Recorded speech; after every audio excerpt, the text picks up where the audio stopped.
Have you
Board work session then. Good evening, everyone.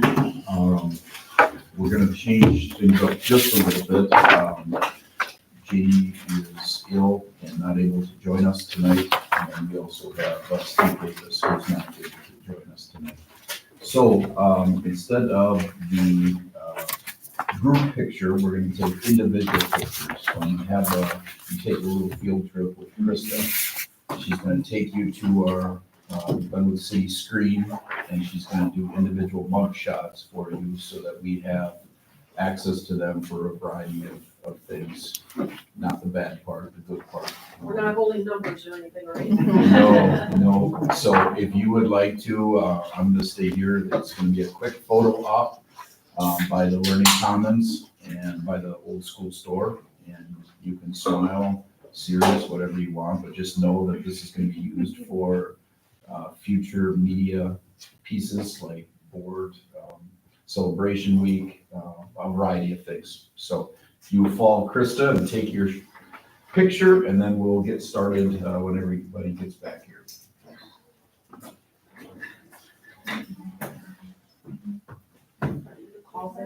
You know, usually for picture day, they give you a heads up. He did. He did? It's already- I know. Yeah, it was the one you couldn't find the attachment for. So did you see the fire from your house that weekend? No, I didn't.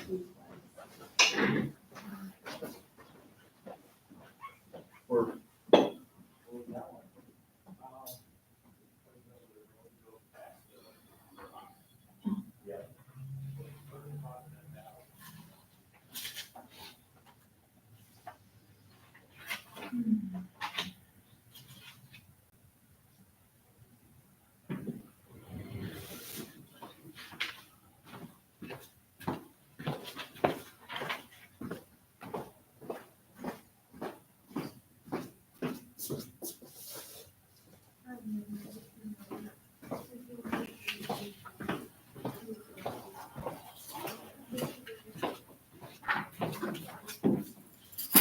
So, toilet looks much better without those little kids. I figured, Yeah, it's very much.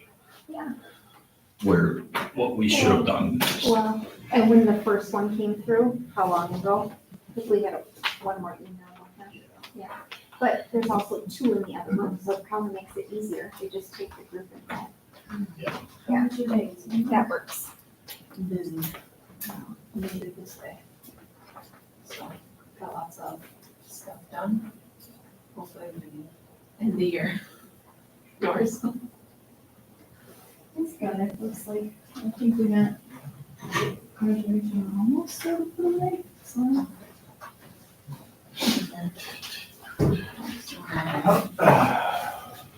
Well, I got some great pictures down there, got like $6 stuff. I didn't get. Like my second hour of my study hall, we can work, because I do grade checks beginning of the week, they all have it. So, that's. Get any leisure time over the weekend? I think. Saturday, I took my son to his tournament. So kind of. And then Sunday, Shane, myself, Jordan Myers, Carson, and Preston. Coaching clinic down in Rochester. Yeah, it was interesting. It was a good learning opportunity. We were there from, gosh, we left here at 7, got back at 7. Yeah, it rolled away for me, thank you. So no, and yes. Depends on how you look at it.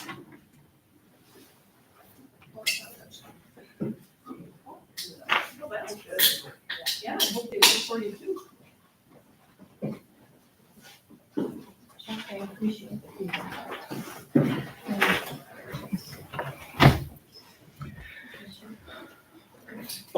All right, we'll get going. I don't have that much, but also want to provide a variety of positive and very encouraging things to end the school year.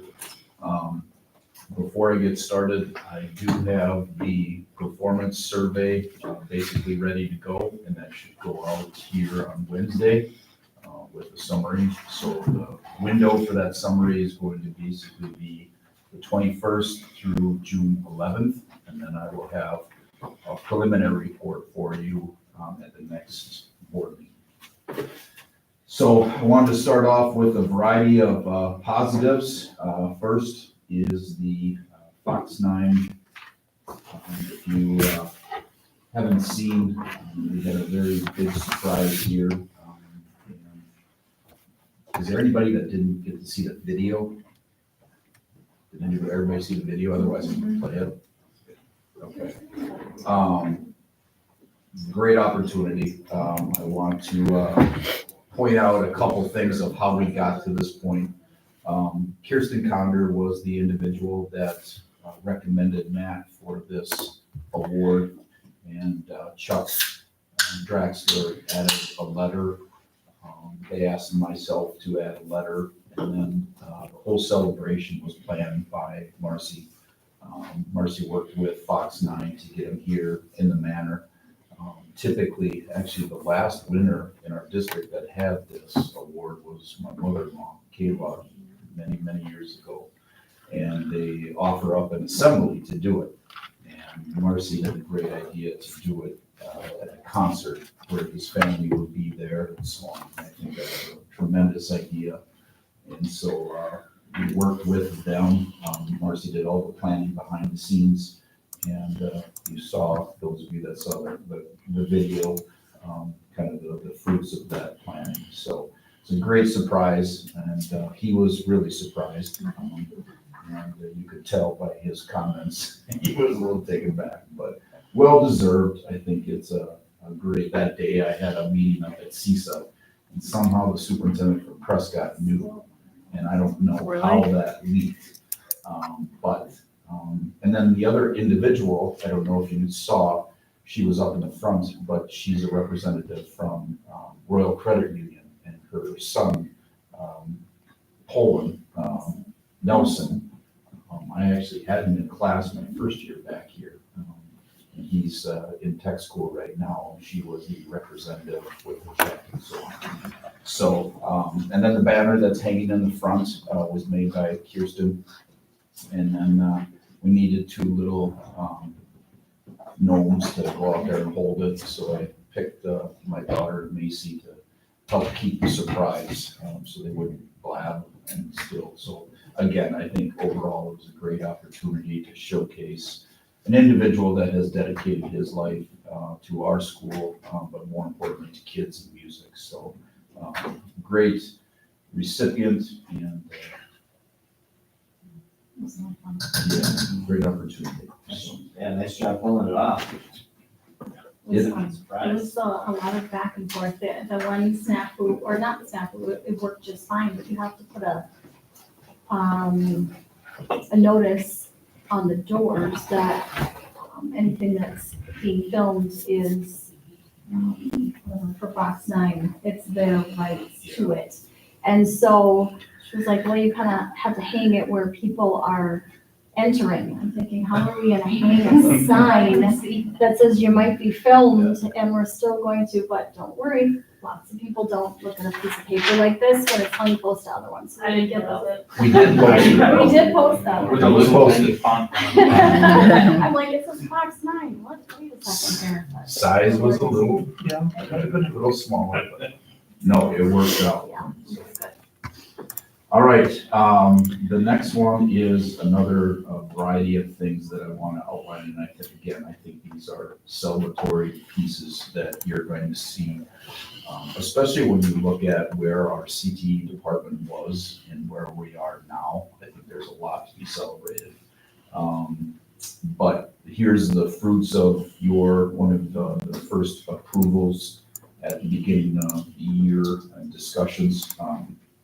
Was the CT equipment and CNC machine and so on. We are really striving to create partnerships with the city, businesses, et cetera, and you're going to see that in your annual performance survey to where we can continue to build those partnerships. This is just another example. It started off by request. And I know the clerk is no longer there, but Sherry Rosenau, who's been there for a number of years, we just had a conversation, and it was one of those where our signs are getting old, but there's a new logo. Any ideas? Or who do you go through for signs? And so we were talking, and it then materialized into Mr. Keene and Mitchell and Blake and not Blake. Cole, I made that mistake. This is the wrong graphic. I'll fix that. And Wyatt, and they created these signs. And so you're going to see these throughout town. But the one thing that you can't see, and we'll get a picture later, is they're powered by LED lights, and they will light up at night. And so we used some different examples. We actually did this type of project at Prairie Farm using CNC machines and so on. It's great to see the creativity. So the creativity behind this was simply the kids. It was not, Mr. Keene, it was not myself or the city. They just said, here's what we need, you do it. And I think they speak for itself in terms of how they turned out. So great example. Another one, if you haven't had the chance to see, is the sign, and this was the backstory. Actually started with Rocky, and when we were taking up the floor, he just stated, it'd be really nice to save that logo somehow. And if you saw the pictures of the before and after that I sent out, it was quite the project to get to this point, and I think it really turned out well. And so when you go to the elementary, the gymatorium, you'll see that this is hanging there along with a plaque encased in a frame, just to recognize. So when Wyatt and Jordan come back for many years down the road, they're going to be able to say, oh, I looked like this in high school, and also I did this. And we're going to continue with those types of projects around campus. So I think we'd all agree this has really turned out really well. This was another thing where we just had the concept, we wanted to save it, but didn't really know how and how it would work out. And the kids took it, and then it just evolved into this. And actually, this logo is kind of turned into my favorite one of a Hilltopper, with the 9 of them that are around our campus, which is a whole nother conversation that we'll be having soon from a marketing standpoint. So if you don't or haven't had a chance to go see it, it actually is hanging on where the door that we took out of the gymatorium, and it really fits nicely. And I know I can say it fits nicely because we got the approval of many first, second, and third graders while it was hanging. So feel good about that. As you know, we ran into a number of snow days this year, and as an admin, we were brainstorming on ways that we could make up that time in a reasonable manner, but also understand how we could give back to the community. And so we instituted, and we didn't want to take away from the PLD, and you guys know the backstory because you approved this, but this is a summary of the pictures that was taken from that day to, again, give back. Proud of the students. There was not 100%, but it did go to show that there's students out there that even maybe a small task made a difference. And these are the types of things when we say soft skills that we want our students to develop into good human beings and giving back.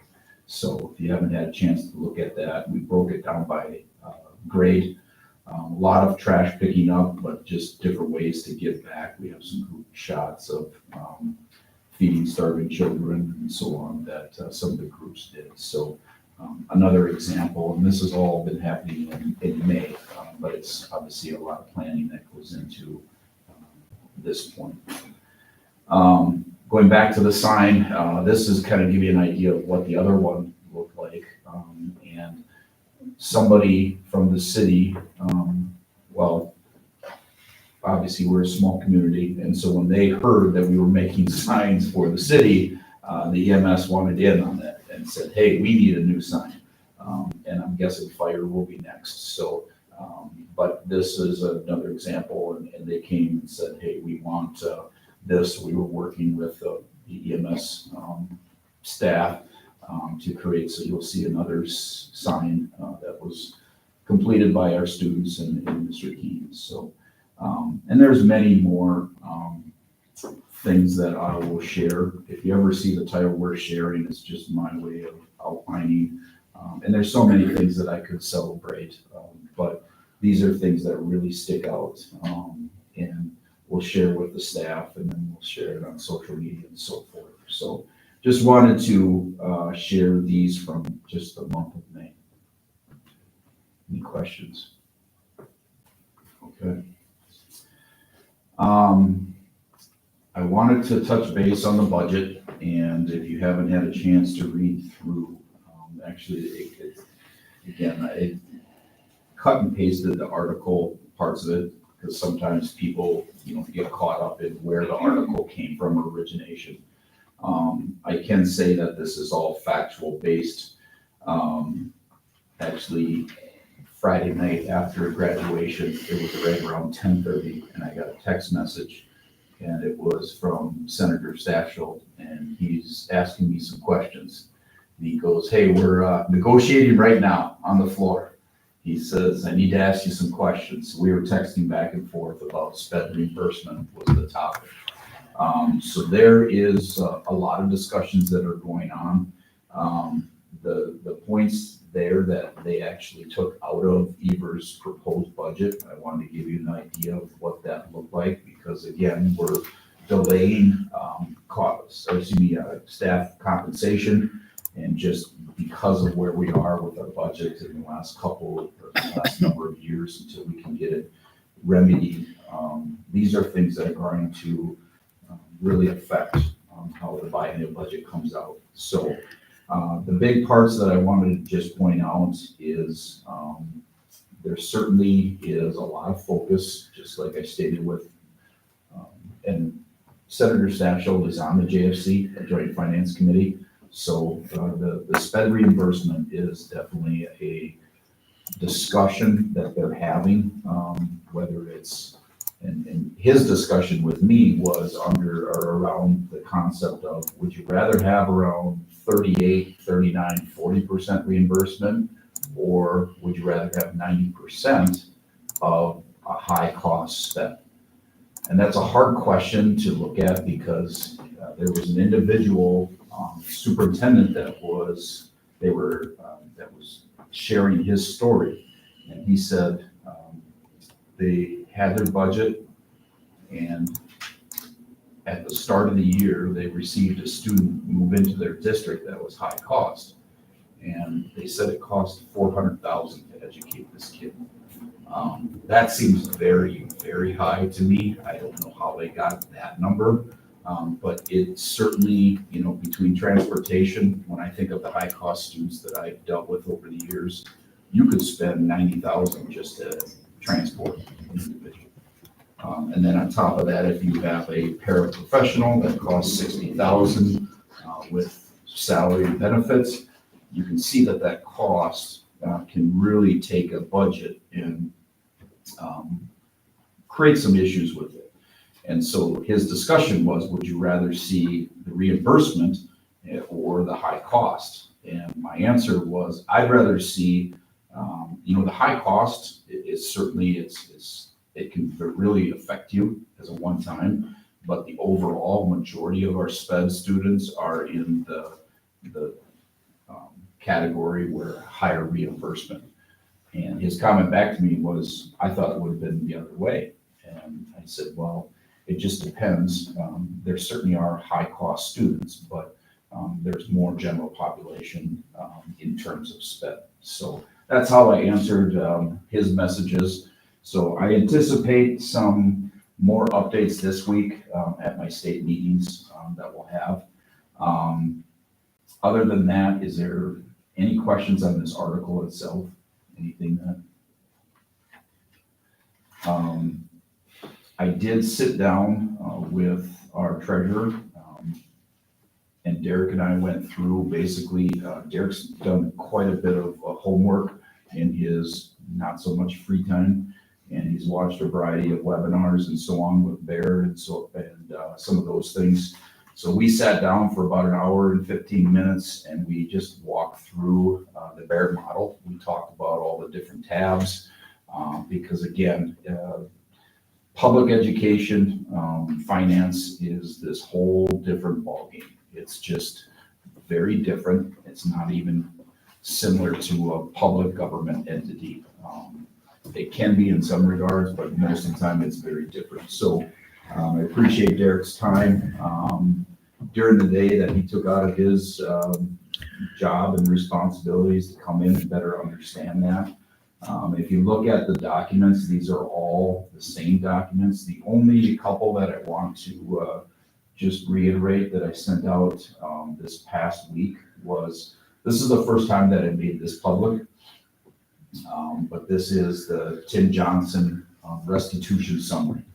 And I did get a response from the DA, and we'll know more on June 5th, and I'm going to attend that hearing. But it came down to where this restitution, this number is the best guess that I could come up with that they needed for their trial and also for their charges. So we'll see where this goes. But this is the first time that I've shared this publicly from a standpoint of trying to explain to our staff why we are doing our compensation for them. The other one was the email that I sent out. Every year on May 15th, we're required by statute to offer contracts to our certified staff. And so those were handed out using last year's summary and then just explaining to them. So I appreciate the staff putting their trust in us and in myself to make sure we, as we budget for next year, we are looking at another quality raise. It's just a matter of working through some of these finer details. With that said, is there any one of these, the rest of the documents you have seen, nothing has changed at the federal level with Title VI. The others, in terms of the federal funding, we still have not heard any type of decision. It was kind of quiet last week, or last 2 weeks from the Fed side of things. So is there any questions on any of these? So like that proposed 60% of sped reimbursement, where does that put our sped costs? Does that get us to where the goal is, or like where they might end up landing for final sped costs? I haven't ran those numbers, Jordan, but what I would say is we transferred from Fund 10 to Fund 27, 1.1 million. And so if we would add another, because right now we're roughly at 27, 28%. And so theoretically, if you would just take that reimbursement, we'd probably be down to 700,000 that we have to take. So it would be a huge help, huge help. But one of the things you saw him taking out his budget is the revenue ceiling. And that was a big change last year, but they were not willing to go that route. So we're still capped at the amount of revenue that we can take as a district. So again, don't hold me to that number, but I would say 300,000 to 400,000 if they would go to the 60 mark. We were very cautious as superintendents that I mean, that's kind of really high in the sky thinking. If we get 40%, that's still going to be a benefit to us from 27. So we'll take whatever we can get. But I guess if I was to say how confident I am that they will actually follow through with the 60, I think it's on the lower end. Do you think they could include in a tier system possibly to get it up to 60? Was there any dialogue about that? I have not heard that. They talk about it, as I talked about last time, it goes back to the time where Tony used his veto power, and they're using that as can we trust this process and this? So they're being very careful with that dialogue, but I haven't heard of any tier system like year 1, year 2, but they have done that, you know, in previous budgets when it comes to, you know, first year you get so much per student, second year you get so much per student. But Tony kind of solidified that with his veto pen last year. Deb and I are meeting constantly, and we're going through our current budget. It's, again, we're going to impose the April 1st deadline for, again, staff. If you haven't basically used your budget come April 1st, you're not going to most likely use it. And so for us, it's getting some headway in terms of, so we can start wrapping books up and preparing for our audit and seeing where are we when it comes to budget. Did we come close? But again, this year we have to go right up to June 30th to really see, because we made some major changes with our budget. Any questions on any of that? It's a really dynamic environment, so hopefully we get some of the variables figured out and then we can plug them into the model. Yeah. I did, as you approved, I did put on the survey the question about would you support an operating referendum? But I moved the year, one more year down the road. And so again, it's going to create some discussion, which it should, but there is not, I don't see any other path in 2 years that we couldn't, or that we wouldn't have to go to referendum based on current programming. So we'll get some feedback, you know, to just preliminary feedback to see where that is. Again, it's going to create some buzz, which is okay, but I'd rather put it out there and understand that if they do have questions, they come to board meetings or come to the annual meeting, and we'll constantly be talking about it. So. All right, any questions?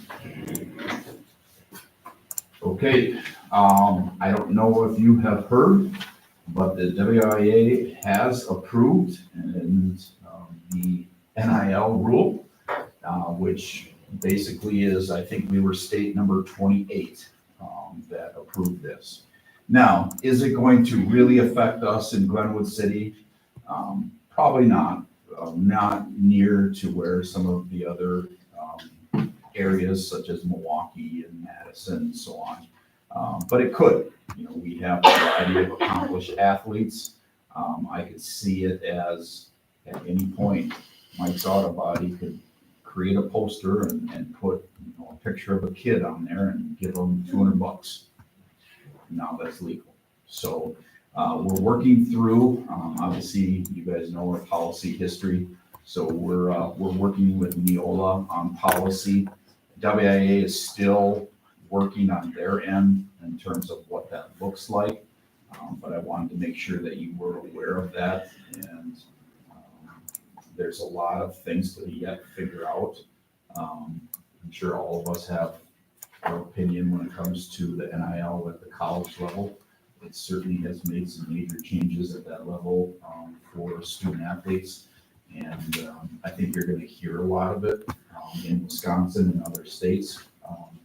Again, I don't know how much it's really going to affect us here, but I could see it. It's going to happen at some point. So It looked like based on the article that WIA would have it kind of official in this month, or maybe a published version. Yep.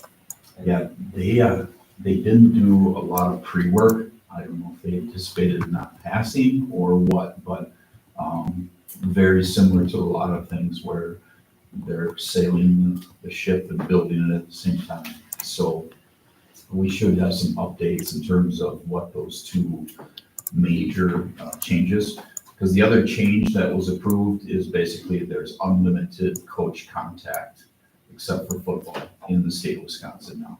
So every sport can have unlimited contact before year round. So one exception, I was should- that 4th of July. Yeah. Or otherwise.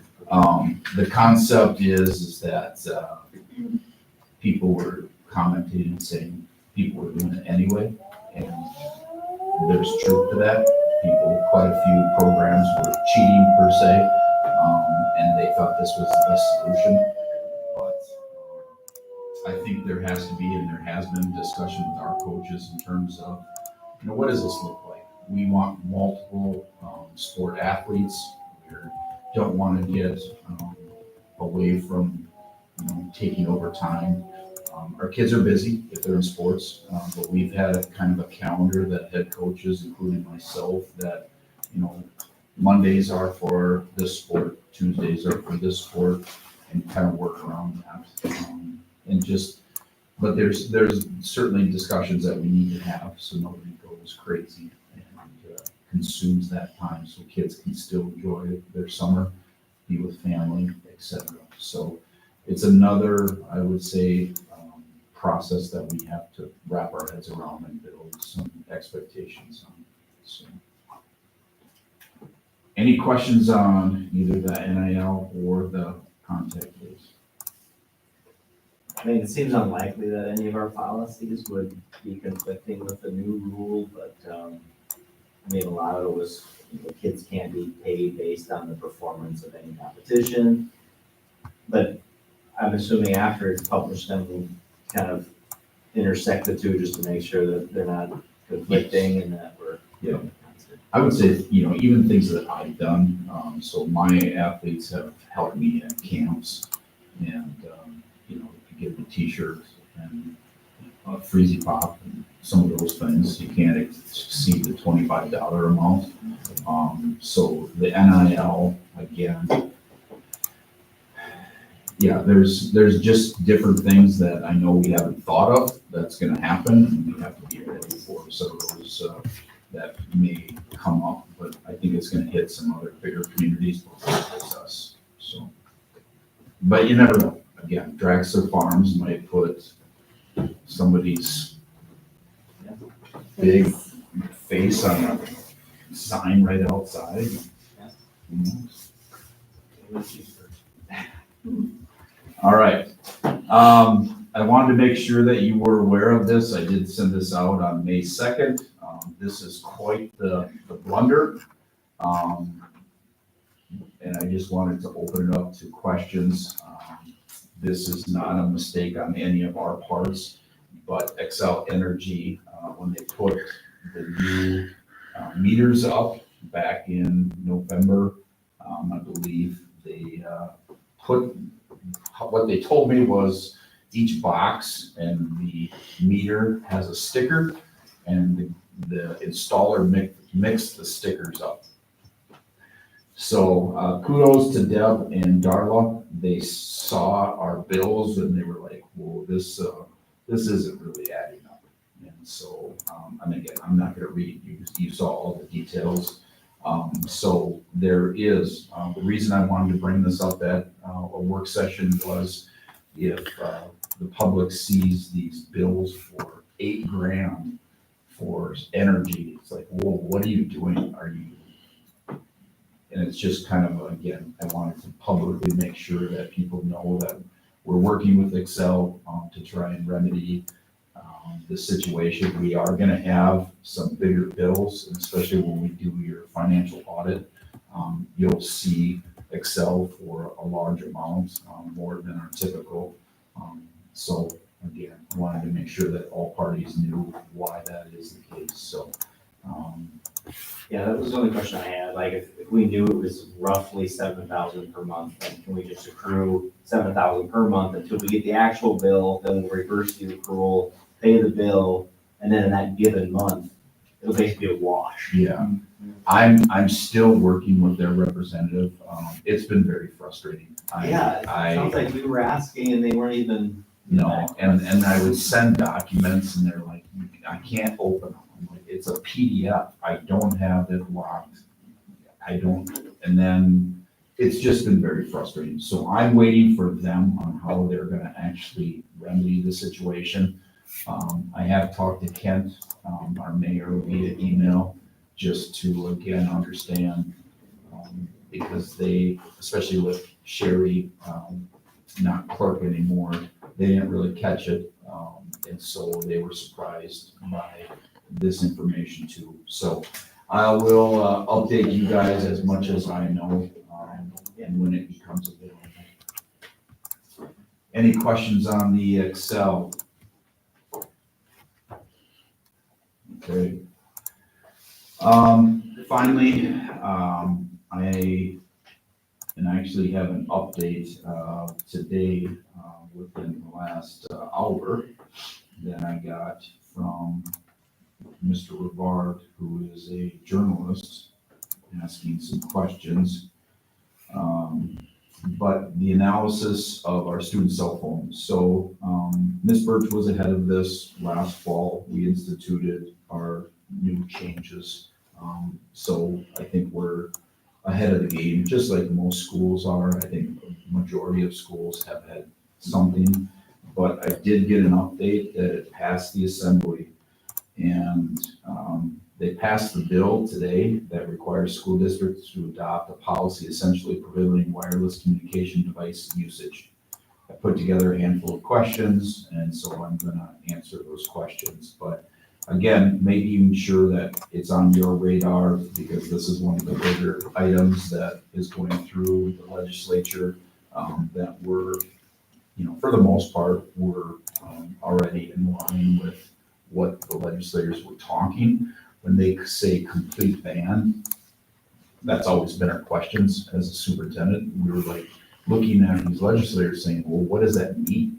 Like they can't bring it into the building, or they have to leave it in their locker, or, and there's new technology out there. There's one school that I saw, they put it in these sleeves, and the sleeves are locked all day long. And when they leave school, they click this, it's almost like when you buy clothes at a department store, and it just clicks it and it opens it. And the kids just line up, and it's like a factory, and they get their cell phone. So there's still language that needs to be determined, and I'm curious. I haven't even read his questions because I just got it late this afternoon. So we'll see what the assembly, it still has to go through the other legislative group, and then we'll see what they institute. So I don't know, Ms. Birch, anything that you wanted to add?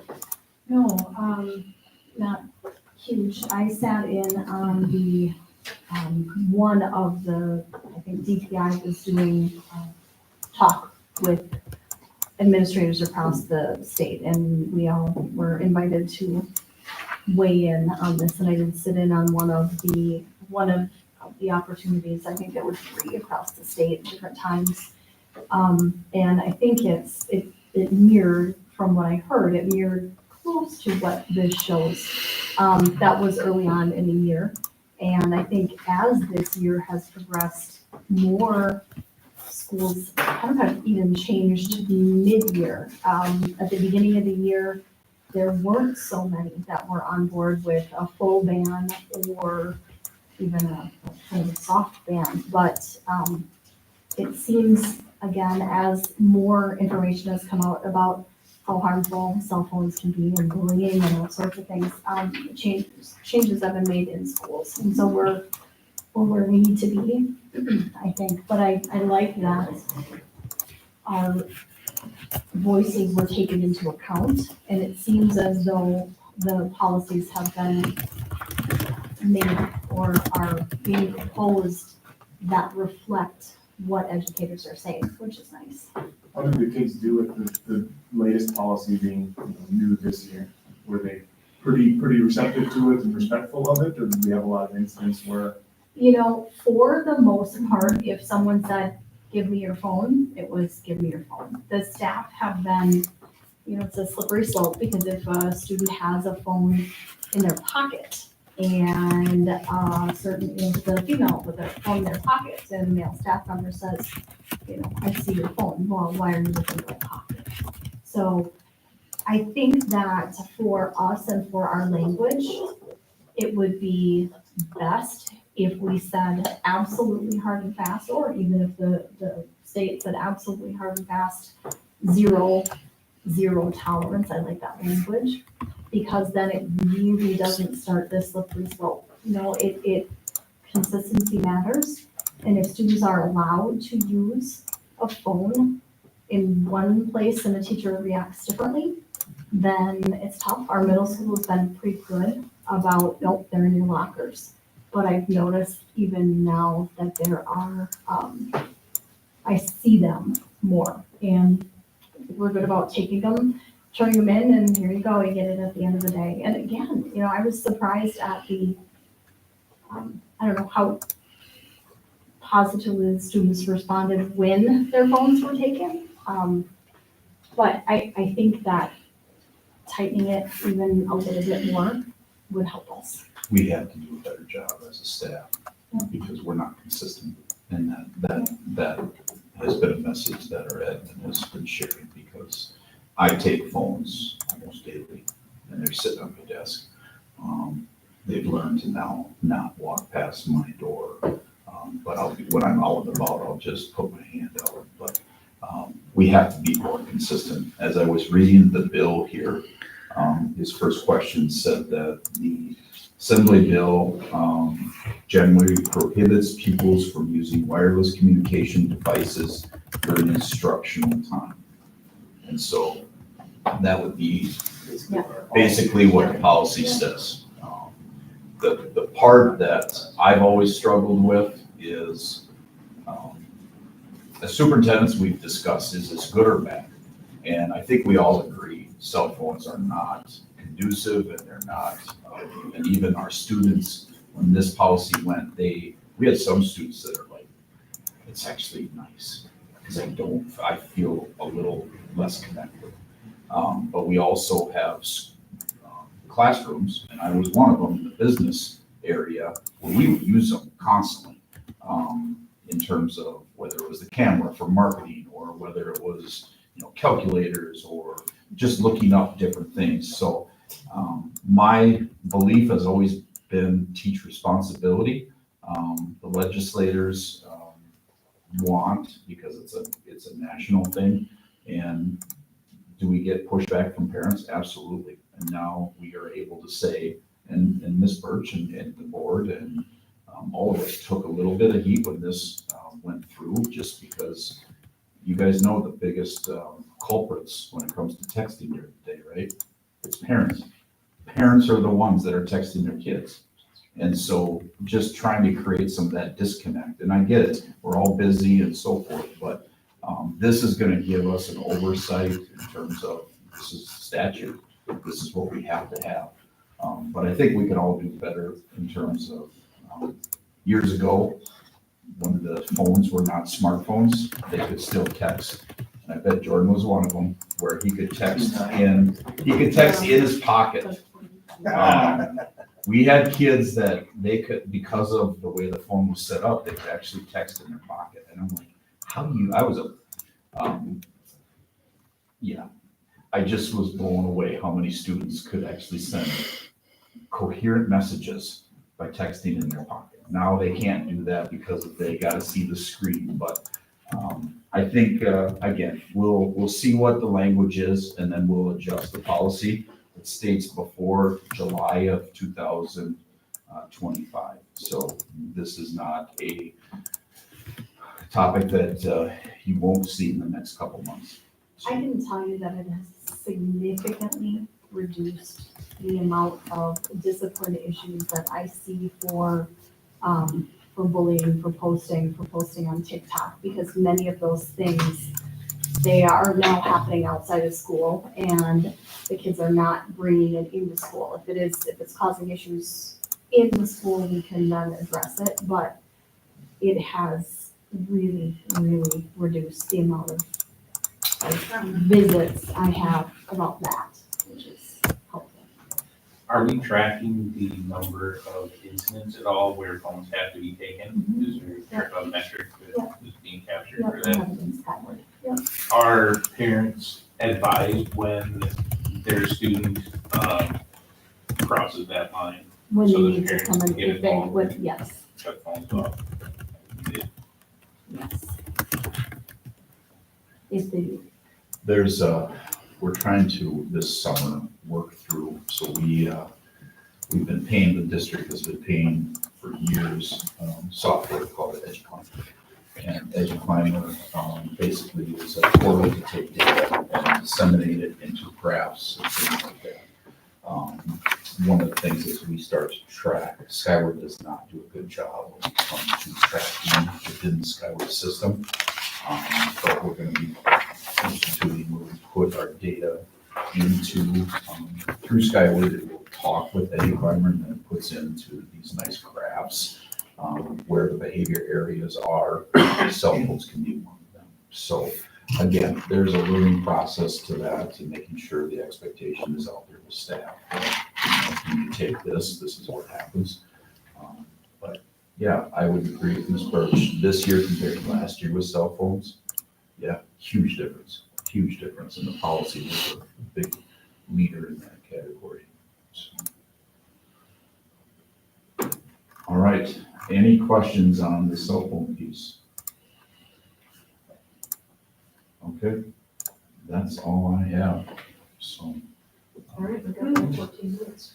Just one general question, I guess, before we get into the agenda. I know like last month we had a good kind of strategy vision kind of topic in the content of the agenda. Is that something that's recurring? Or I know we talked about like some of those pillar kind of focus sessions. Do we have that as an ongoing agenda as far as how we? Well, next month I'm coming, so after you do the June board, I would say retreat, whatever you want to call it, with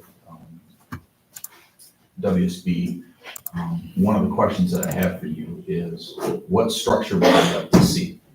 I think I've said my opinion, and I'm fine with however the setup is, but like these work sessions. And every board does it a little bit different, whether it's separate nights, whether it's the same, whether they don't have one. I want to have the discussion, but I want you to go through the WSB training first to understand like what's out there and then go from there. But to your point, absolutely. I mean, we have to have those discussions. My suggestion, as you know, is that every other month we have a work session dedicated to the pillars. We have 6 of them where we can do deep dives, and that's the only thing that we need to think about and dive into. But I wanted the WSB platform to be presented first and then have that discussion. So. Should board retreat, I think like casinos or cruises. Yeah, right. Not necessarily training, a couple hours. Well, you're gonna get a meal, but you're gonna be sitting in this room, so beautiful sky and. There's a picture. So. Wow. Okay, wow. Look at that. Just gotta get Steve in there. I remember standing next to him. I do look That's short, you're right. pretty good. Looks spacey taller. Yeah, you might be taller. Is that AI? Exactly. Canva. All right, is there anything else, questions? Otherwise, we can take a little break and use the facilities. We do have a lighter agenda for once. So we'll get into that later. But any other questions I can answer? Any of the items, we won't deviate, but this time is kind of give you some updates from this month. All right, we'll come back at 6:30 then. Krista, can you make Jordan a little less pretty? Yeah. Can't be done. Maybe make his hair less perfect. I took a shower for you guys today. I usually work at home and don't see anybody all day long, so this is the one excuse I have to get pressed. There is a meal for you, so there's an opportunity, I believe, what is it? It's like a, Chicken biscuits. like biscuit, Gravy. gravy, vegetable medley. There's some scones. Yeah. You got it all? I think so. Oh, I got that at the meeting. Skip. It's like a pot pie. Yes, Yeah. There we go. Yeah. I kind of. Taylor, It is Sign a little dry. Yeah, I was wondering, but I started focusing on those. That's where like a lot of my questions are in my school. He can, 4 o'clock in the Chris morning. and I are. But like a lot of these are like, when Yeah, so that's What do you have? Thing, Well, yeah. percent of board up to members. 21. Insane. Apparently, New Haven is like the highest. At this tax time. township. Yeah, What are you done? Yeah, something like. What's crazy is when you think about the formula and how it's calculated, the tax assessor guy, Right. he's the one who basically decides how much financially for us they forget. Yes. Because the more he bumps the property values, Right. the more we're looking higher against the state average. Did you make Which the means, songs? hey, Yeah. you must be- You you're just just love lucky. it. Yeah. You're just lucky. Chuck is well. Well, no, it's stoner. Nobody. So the, Right, so, at the county fair, they A have lot of that. I thought. a baking contest that is separate from the, Yeah. from like the entries and stuff. And That's the first one. the winning ones from each county get to go and represent their county at the state fair. And I've entered it every year. Well, one year it was muffins, and one year it was a bundt cake. This is what I'm saying, you could've made it. And I won the bundt cake, How do we get that? and every other year I've come in second. No, my cherry pie came in second place, and it's always second place to, Dee the Maze Way. For the same person, yeah, except for the bunny cake, I won the. And after I won the bunny cake, I did bring in that bunny cake. to share it with everybody. Have you seen the movie, Hot Fuzz? Yes. That's what it reminds me of when we bring that up, you watch to this one person. Over and over. It's like Hot Fuzz, and villages that are- Yep. are competing constantly. They're good? Oh, then I did. No. But this year's competition is. Tori does it. I will take those, yes. See if Jody wants it. Forgot. Beer, bread, beer and cheese, or beer and cheese? Oh, yeah.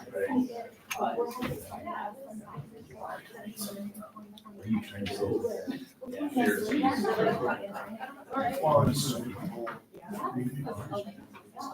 My wife just told me that mine expired. I just got one of the first time in my life. So I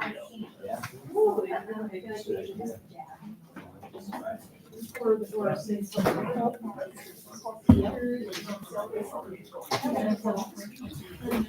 But it's like Tuesdays and Thursdays on like 11 to 1. We didn't go through all that though. A lot of it was pretty high level stuff. I had to do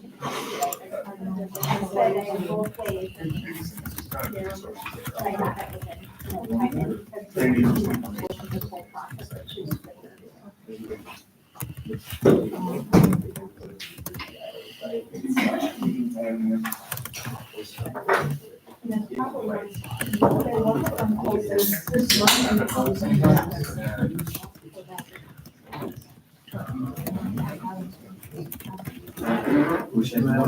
Building code where there's all these links. It is.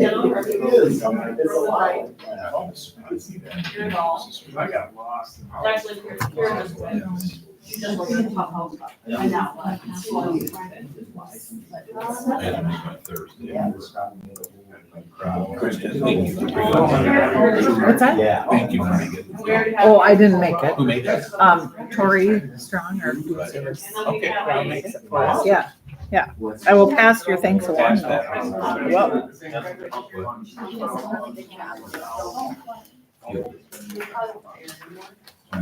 So is this something that's on the menu for this week? I don't think so.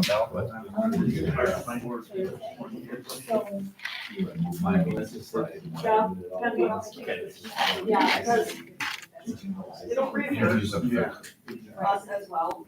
I had a meeting for Thursday, so More so than they program is Problem solving. Very structured approach and it's really good, but it's just high schoolers. dry, right? Oh. Figure it out themselves. almost like middle of the day, performers do really spice up my coffee and focus on it. Otherwise it takes around. I've tried to read that shit playing stuff. No tracking. We're halfway through the 6 months. We have anywhere between 9 to 12 a day. Do you have a certain ratio that you keep by law? Yeah, most of them are one. Very hard to find.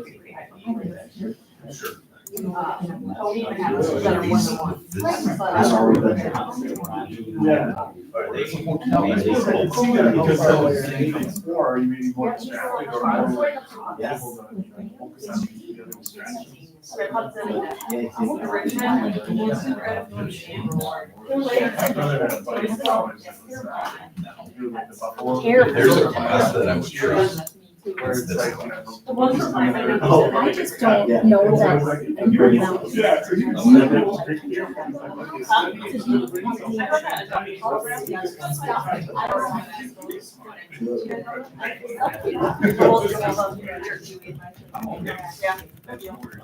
Huh? That's yours. That's mine, yeah. That's used to the building. Yeah. Just saw it. Yep, works pretty well. We don't have too much left.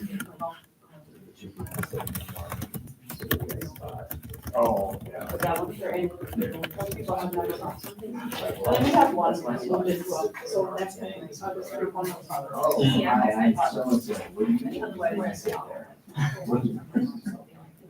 Parents really do. I've been watching too. No, I don't get it, especially,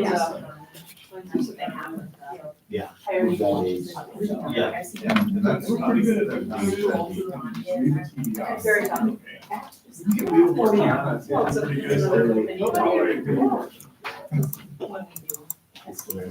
Yeah, driver has to drive us, go home in a tornado.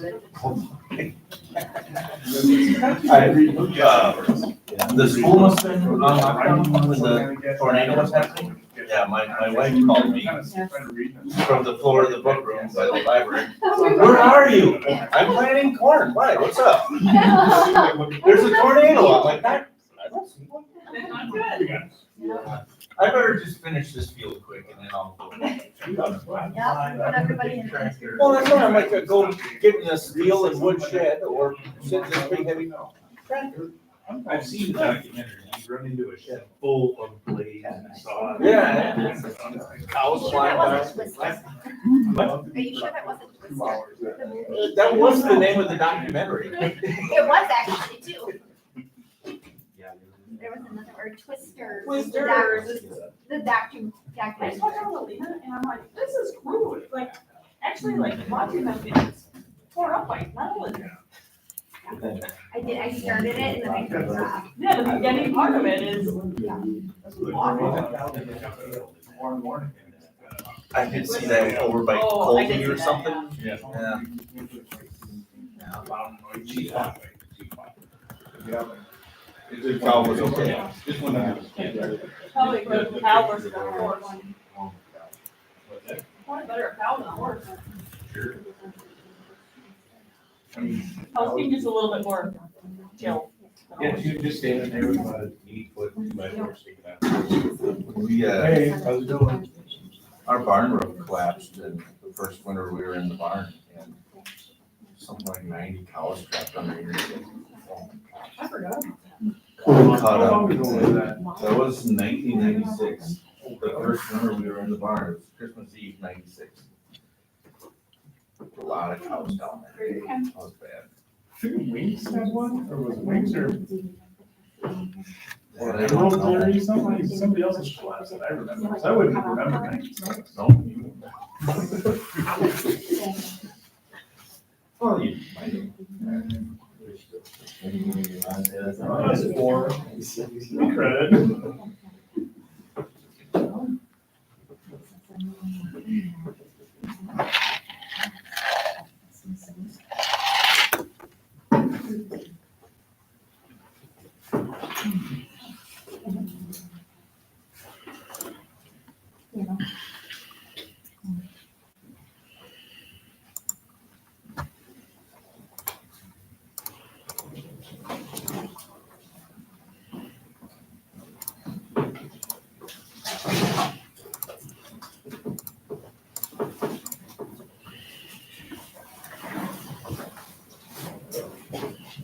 cell phones very dated, they're getting very popular at lots of different events.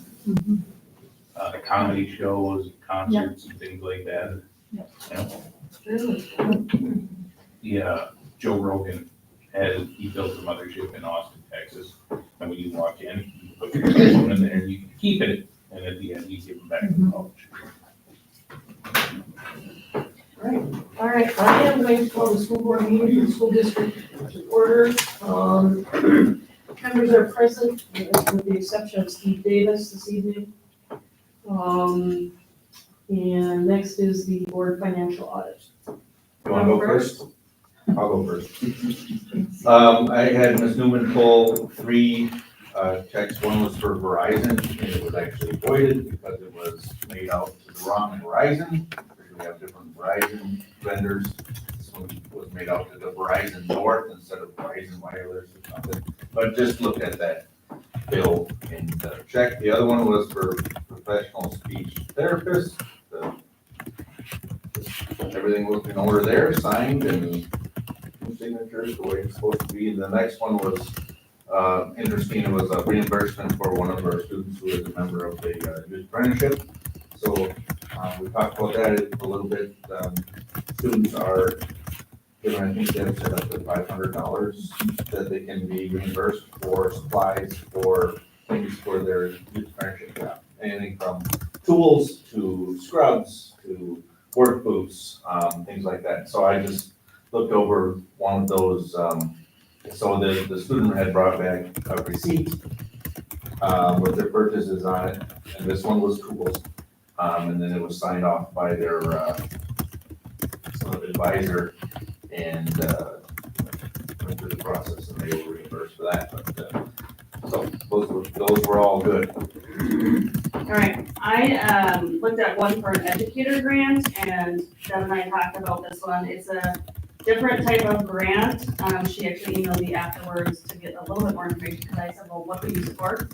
It was the educator effectiveness grant. And looks, I guess we get the money, we pay it, and we get money back from the grant or something, so it's a little bit different for her. But we use the funds can be used to cover the costs associated with system development, training, software support, resources, and ongoing refinement, and we currently use it for our Aristotle K-12 license. Do you have any questions about the Joy? Because I'll explain it a little bit, because it's one, the educator effectiveness grants by statute gives you reimbursement. And Glenwood City does not use front money. And so typically districts will be reimbursed up to $25 per teacher to use Frontline, which is the kind of the, it's where you put in documents and so forth, and it's a true evaluation system. Glenwood doesn't use that, and I was surprised at terms of like, what do we use? And it was more of a Google system, but it wasn't necessarily implemented with fidelity. So with that, we get up to a certain amount, and here it equaled out to like 4,600. And so in terms of, let's at least use that and then use it towards our Google platform, so we don't lose out. But as we've talked about before, we're looking at our EE process, making sure, just kind of looking at a new system. Frontline is a little bit cumbersome, and so there's certainly things in there that I think are overdone. But we're discussing different ways to properly evaluate and understand that there's a feedback system and what that looks like per statute. So it's still in the works, and we're working through some more details this summer on that topic. I did respond to her email. She did send me the invoice. She said it was from last year, but the one she actually sent me was from 23. Yep. But I assume that that's a yearly thing that we It just is. renew. Yep. And the grant is ongoing, or? Yes, yeah, it's by statute, and so it is one of the funded mandates that Yeah. actually they came through with. But as far as how we utilize that, we're still working through what our EE system really truly looks like. And then I pulled one for Amazon, just because it was a little interesting. It says it was a redo PO. Did you see that? No, The way it was worked on, it was interesting, it just said redo a last approved PO as more projects came in. So I just inquired about that, and that was actually for the city signs. And so, it all went fine, she said that their plan is to switch it to Fund 21 hopefully next year, so they can really see the ins and outs, if they continue to do these community service projects, where they can see what they spent on it, and they're not looking to make any money, they just want to get the money back, like what they spent on the signs kind of thing. It's currently on Fund 10, I think. It is, and it's difficult to, because we need to have the material, and we have to have the material up front. And so it's difficult to make sure that you have the correct material, and are we doing time and materials, are you doing any sort of labor, are you doing any wear and tear on our equipment, things like that. And so we're not, this is the first time that we've had big jobs like that we're hiring ourselves out, and so it's a little. So she said she has budget out there currently to see if she can switch to a Fund 21, where it'd be line by line detail. So, yeah, and there's, actually, the EE was not coded properly in past years, so we had to go searching in terms of where that should be. One of the process that we've talked about as a board, the previous accountants actually would just take money and move it from fund to fund. Well, that requires board approval. And so you really try to limit those changes throughout the year. So, yeah, that's part of the process. And then making sure, because we had quite a few mistakes between Fund 21. Balances weren't correct, and then where are some of these things coming from, and properly identifying them. So. And then the other one I pulled was a check to UW River Falls. I believe it's for our early credit, college credit for a couple students. My only question with that, and Deb didn't know, and I don't expect her to, was, do they have to have a passing grade for us to then pay that? Is that part of the early credit? It depends on, yes, they do. Okay. Depending on what that check was, we're paying for their tuition, or we pay for the textbooks, so however. Yeah, I think this was actually the tuition, so Yep. there was a statement that came back that. Yep. Of the classes that they were enrolled in. or whatever, Yeah, and if they don't earn a passing grade, they need to pay us back. Okay. And that has happened, because these are older students, what the agreement is they have to pay us back before they graduate. Gotcha. Otherwise, they don't. Yeah. So, and That was the one. We're gonna actually talk more about that same topic in the business section, so. Does anybody have any questions for Jody or Chuck on those?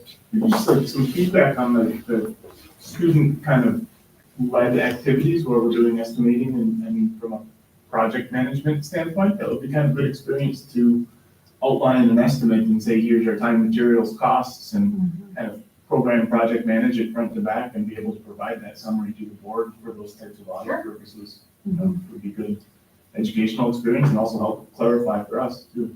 So. And a good experience with. Yeah.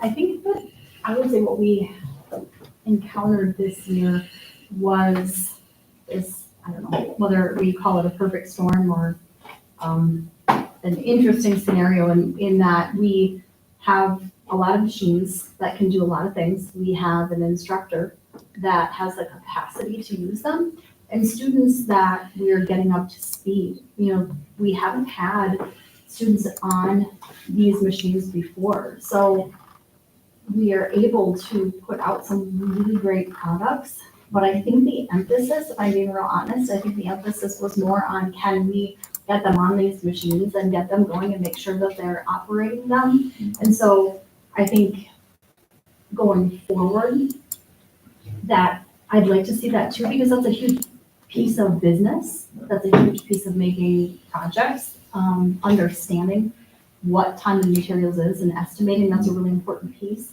I think it was more instructor-led this year, but I think that it is an important focus. Even if it's not super applicable, just an introduction. I mean, I still get confused by overhead rates and stuff like that, right? But it's just good to know that those kind of things are out there. Yep. Or the computer classes, but those take on that piece, like, you know what I mean? Cause like, I'm a worker bee, I probably don't know anything about financials, but people that are in that accounting piece, maybe they take on that piece of being able Or to. the, the combination of the business and marketing Yeah, classes doing Right. that. And we have talked as a CTE department about, wouldn't it be great to have that big collaboration of, you are marketing our projects, you are doing the pricing, and then we're making that.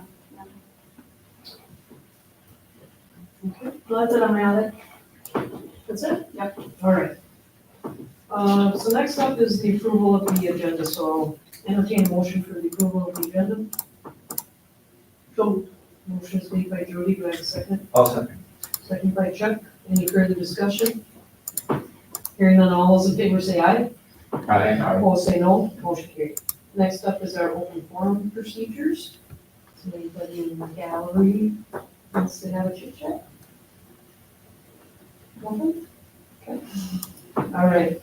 Next up is the consent agenda. Item A is the minutes from the 2028-2025 meeting. B is approval of the March 2025 financial statement. C is the approval of April 2025 financial statement. D is the approval of April 2025 accounts payable. E is the approval of professional staff resignation of Christine Giamatti. F is the approval of support staff resignation of Jason Strong. G is the approval of support staff resignation Kathy Hansen. H is approval of professional staff hire Michelle Sullivan. I'm assuming she only has 2 L's, not 3 L's in her name? Okay, all right. I is the approval of professional staff hire Morgan Kallenbach.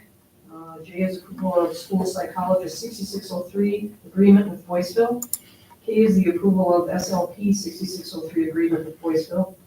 L is the approval of portable stage risers and stairs. M is the approval of the Hudish, is it Hudish? Hitch. Hitch, it's all in the hitch, okay, contract. N is approval of $500 picture donation for GCE Field Day. O is the approval of $404 from Rods and Rides donation to Mr. Keen's classroom. P is the approval of Glenwood City, Wisconsin DMA grant contract. O is the approval of Skyward 2025-26 contract. And R is the approval of the Glenwood City FFA to attend the Next Gen Agricultural Education Conference. Are there any questions of anybody on those items?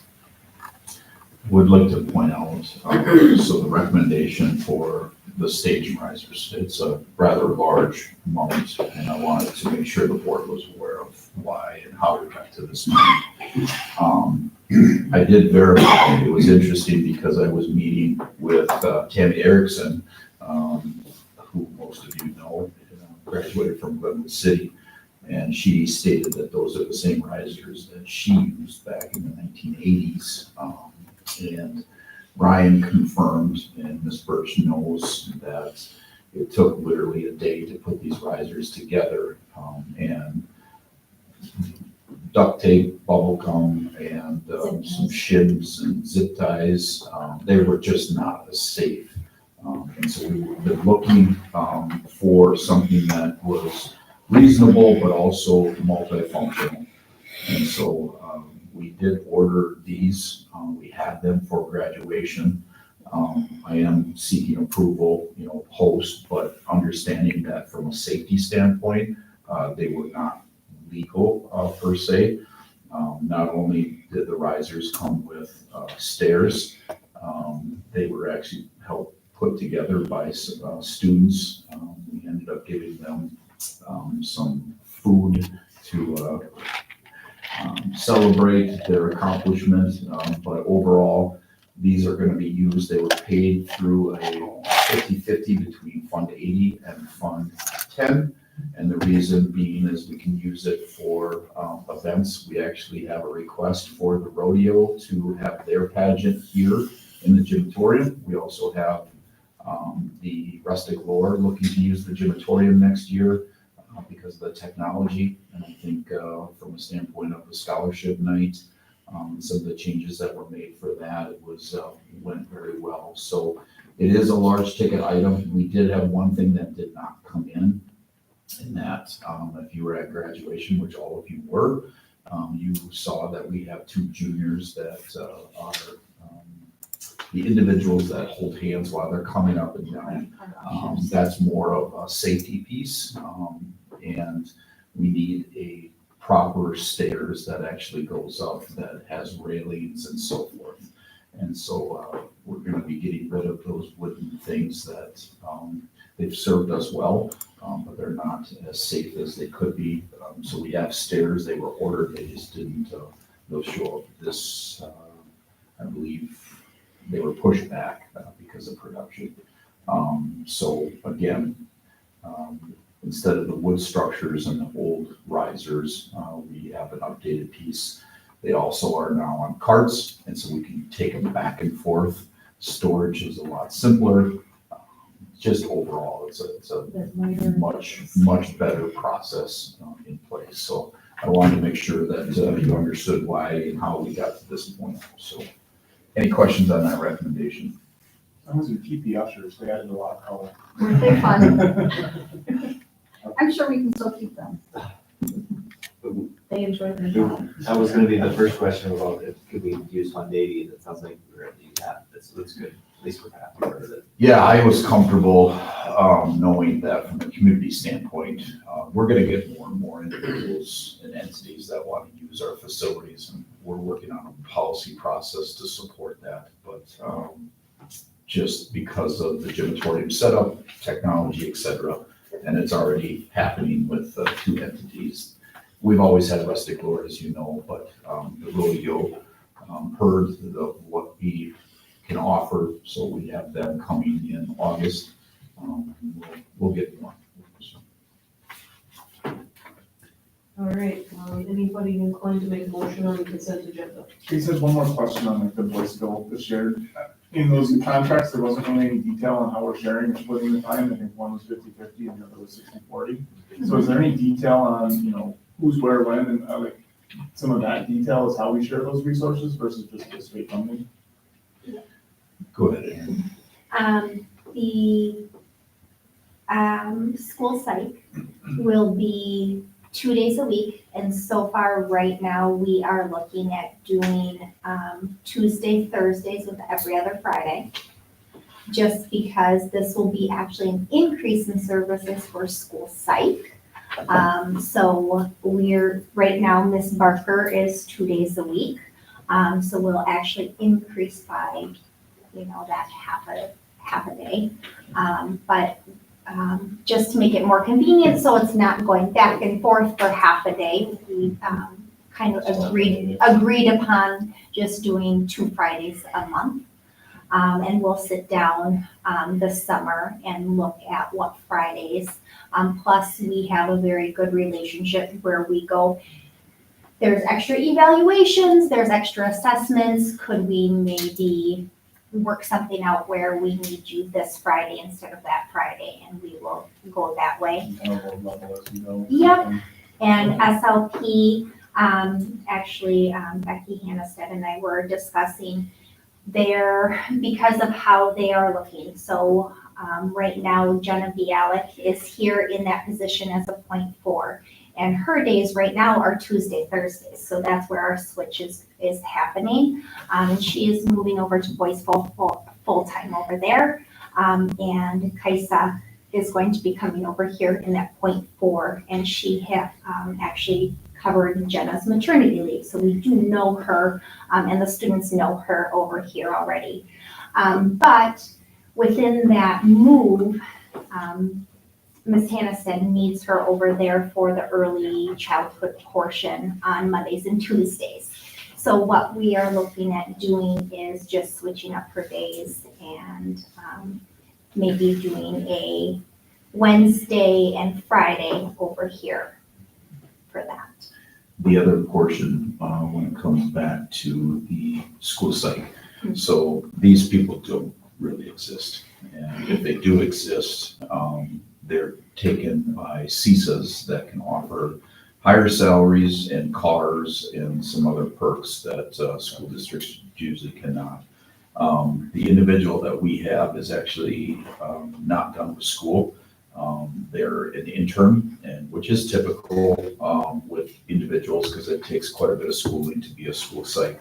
So she is gonna be supported by Ms. Barker, who we all enjoy working with, and she will be her mentor, with another side contract that will come to you in June. Because of the mentoring hours that are required. So this individual actually won't graduate until next summer, not this summer, but next summer. And again, that contract will be coming, and then the rest turns in this job of explaining. So it really just, you get the overall 6603, and then the usually this people services or student services individuals dictate, what the schedule looks like. So then this kind of joint, psych is temporary until she kind of gets her certification then, and then Boyce will get her back full time, and then we'll have our own, or how does that? So the funny thing is this school, Bonnie has been in an individual or separate contract. Bonnie works for Boyceville right now too. So she's shared already, but she's retired 7 times by now, I think. So she loves her job. She still, if this would not have worked out, she would have continued to work for us if we would not have found a school psych. She's just at that point. So this is actually probably the best case scenario for Bonnie herself, is being able to mentor this person. This school psych has been, she technically graduated, but has to do the internship as her last piece of this. So she's coming to us from the Milwaukee, University of Milwaukee. I cannot think of the exact name of it. That could be. But she is very new. This is just the last step. So it's like if I were doing my student teaching, but for school sites, it's that extra piece. But she has it's just that final piece for her. So no matter what, she needs her internship. So next year at this time, she will just be full-time, shared between us two. Oh, sure, okay. Yep. So, no, So we'll still be shared going forward. correct. Yes. So 60, especially for the new board members, 6603 is typical. It's a sharing agreement between schools. So we have a variety of those. We do one with Amanda Larson with our OT, with Spring Valley. So you're gonna see more, especially as we progress, because districts are really starting to put partnerships together, because we don't necessarily need full-time individuals. Any other questions on any of the items on the agenda? I was just gonna say, it was handy to have the financial statements for the past 2 weeks, especially as 1 month, I think we netted reducing 700,000 in the general fund, and then the next week, I think we added 800,000, so. Yeah, and we're still, Deb is doing a great job, and we're still trying to catch up. Again, and it's not excuse, it's just fact, where you're doing 3 audits and just constantly and we're coming up with a new report that we will institute as far as what you guys see in terms of accounts payable. And we're just gonna be making some of those changes. So, it's been catch up this entire last year. So typically, once we get going here, we should be able to make it more, I would say, on time, what you're seeing. Once we get paying the right energy going. Yeah, that's right. Well, and the other part of that is DPI is always behind. So our revenue always comes in typically later. It's government, and you're gonna see, and that's why a lot of schools do short-term borrowing. We don't do short-term borrowing. We're in a good position because of our fund balance to be able to do that. So, again, once we get everything kind of figured out, those 2 documents will be more up to date, so. Make a motion to approve the consent agenda as printed. All right, I have a motion on the table by Derek. Is there a second to that? I'll second. Second by John. Any further discussion? Hearing none, all those in favor say aye. Opposed say no. Motion carried. Next up is our administrative reports, and Erin, want to go first? Alright. So I was going through and was looking at all of our evaluation and IEP meetings this year. we've had special education, 141 evaluation or IEP meetings this year so far. I still have a couple in the next couple of weeks to finish up the year. That is with Ms. Barker, conducting 42 evaluations or re-evaluations this year. We've had approximately, and I tried to go back but instead of, I think total, we've had 17 new referrals, but that does not mean that they've all qualified. That's within this whole year. So that was a nice eye opener for, to look at everything. So I believe Ms. Birch sat in on one for me, but otherwise, Ms. Barker and I have LEA for all of our meetings this year. So nice to see. One of the benefits this year is that a good discussion that came up was making sure that our dates matched up. So if our evaluations were offset because of a odd date or they were pushed forward a little bit, we tried to make sure that we moved our IEP and our evals up so that parents didn't have to come in 2 months later for another meeting. We tried to make sure that we had all the meetings together. That was less time for our parents to have to come in or even our staff members. Everything was together, and that probably saved, well, you see 42 evaluations. That would have been 42 more IEP meetings that our staff members would have had to hold and another LEA to be in on. Above the 141. Mm-hmm. Yep, so making sure that our dates match up, our evaluations, all that is very important. So now going forward, that number should be about the same so that those dates are all together. So just making sure, but what offsets that is something that maybe a request for another meeting, which is no big deal. We always do those, but having an evaluation date that doesn't necessarily line up with an IEP date, but making sure that we go, okay, this evaluation is at this time. If your IEP is 2 months later or vice versa, we just make sure, is it okay to do that evaluation of that IEP at the same time? And we bring those dates together. So successful year with that, but that does make, some of those meetings can get long, but very informative for everyone there and using all that appropriate data to make sure that we're doing our due diligence by creating goals that are supporting our students and making sure that they're moving where they need to be. The next one was a picture that got sent to Mr. Olson and I by Ms. Postel. Her students had earned a pizza party by reading a combined 2,700 minutes at home. That was nothing at school, that was all at home. So just something fun to share. She went and got pizza and some soda, and they just had a nice party after trying to make sure that they were engaging outside of school in the reading.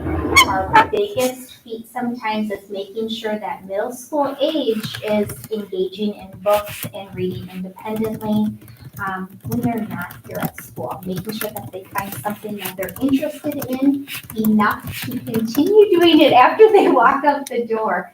So that was a big thing for them. They really enjoyed, I think back to the book at thermometers. She had one of those in her room, and they really enjoyed bringing those minutes in and filling that up in order to earn this. So I feel like sometimes that brings me back to those core memories of the book at pizza, personal pan pizzas. And then I'm going to skip right down to our successful Tiny Tots and Hilltopper Hang Time program. Beth and her crew are geared up for summer. One of the big things that we see coming is registrations for babies. So as I was looking at and speaking with Beth about, there are babies from September into February, as we have discussed in the past, that max baby group size is 8 over at Tiny Tots. So she has 5 registered to start from September to February. So that group, as they age out, that age kind of keeps going. So we have the 0 to 1 age, the 1 to 2 age, and then the 2 to 3. So they kind of age out, and then that 3-year-olds, they come on over here. So right now, we have 3 children aged, ready to, 5 for 0 to 1, September to February, and then 3 for the 1 to 2 group, June through August, and then there is 1 staff child that will be, I'm not quite sure on the date on that one yet. I think they're waiting to see if they're going to stay home for the summer or maybe get some days in the summer too. So that number is growing. I believe by December, we will probably be up to the 28 mark over at Tiny Tots, which is very nice. But another reason that we want to get that last job spot filled over there, because we will definitely need it to stay in ratio. And then the Hilltopper Hang Time Summer Registration. Last year, I think we capped out at 72 registrations, but they weren't there every day, the full crew. They averaged between 55 and 60 every day. This year so far, they have 70 registrations. And I'm saying so far because she always gets more up until summertime and sometimes that very first day. Her days are all planned out. They've had that planned out for quite a while now. They start working on it while the snow is still on. Some of their adventures look like the Tropical Adventure Crayola Experience. Every Monday is Make It Mondays with crafts. Every Wednesday is Water Wednesdays, and then Fridays are the ice cream trucks, and then Tuesdays and Thursdays are their field trip days. Sometimes it's the parks. I believe some of the big events are that Crayola Experience, and there's a Thanksgiving as well. So she has every day planned, but they do have their downtime too, where they, on the days where they're here and they have to stay here because of the weather, they have great indoor activities all set up. So, and the space is available to do that now with that great space downstairs where they're able to stay in and have the space to move around. Speaking of space, we were pushed towards the end of May here to get the concrete. So within the next couple of weeks, is our goal with Akron Concrete to get those slabs poured. So it's in the works. Unfortunately, that is going to tie into the community celebration. You got my okay. So it will be lined off and fenced off. We'll be fine, but that was the time that they could do that. So to get those, what is it, Water Wednesdays? Water. We'll be able to have that ready to go if the weather ever changes. Thanks, sir. It's longer than one page, I but it's just big fonts and pictures, so don't worry. I should make my font bigger. Actually, can I go? Well, yes, of course you can do it. So Jamie is not able to be here tonight, so, what she was shared, and she does a nice job of, both her and Marcy, do a great job of updating our staff, with their own type of update every Sunday night. It goes out so they know planning for the week. Another thing that Jamie does is you've seen, I know some of you, if you haven't been on these newsletters, we'll get you on that listserv, but she takes and creates these in the know with the principal. And so we updated the 3 from May, and that was her update for this. So when you get a chance, just look at those. And great communication tools for the elementary. All right, Ms. Birch. I just did a little bit of a overview. You know, I've talked before about spring and how it ends up being a little bit crazy. And I wanted to share with you, we were talking about communication, and this year, we started a kind of month at a glance calendar. Many school districts, bigger school districts, I don't know, I'm in Hudson, and we get a calendar that says this is happening on this day, and you've got this whole year at a glance, and we have not had that, but the longer I've been here, the more that we have kept track of those reoccurring things and started to develop this calendar, and we have them already in the works for next year, so that we can see that whole picture.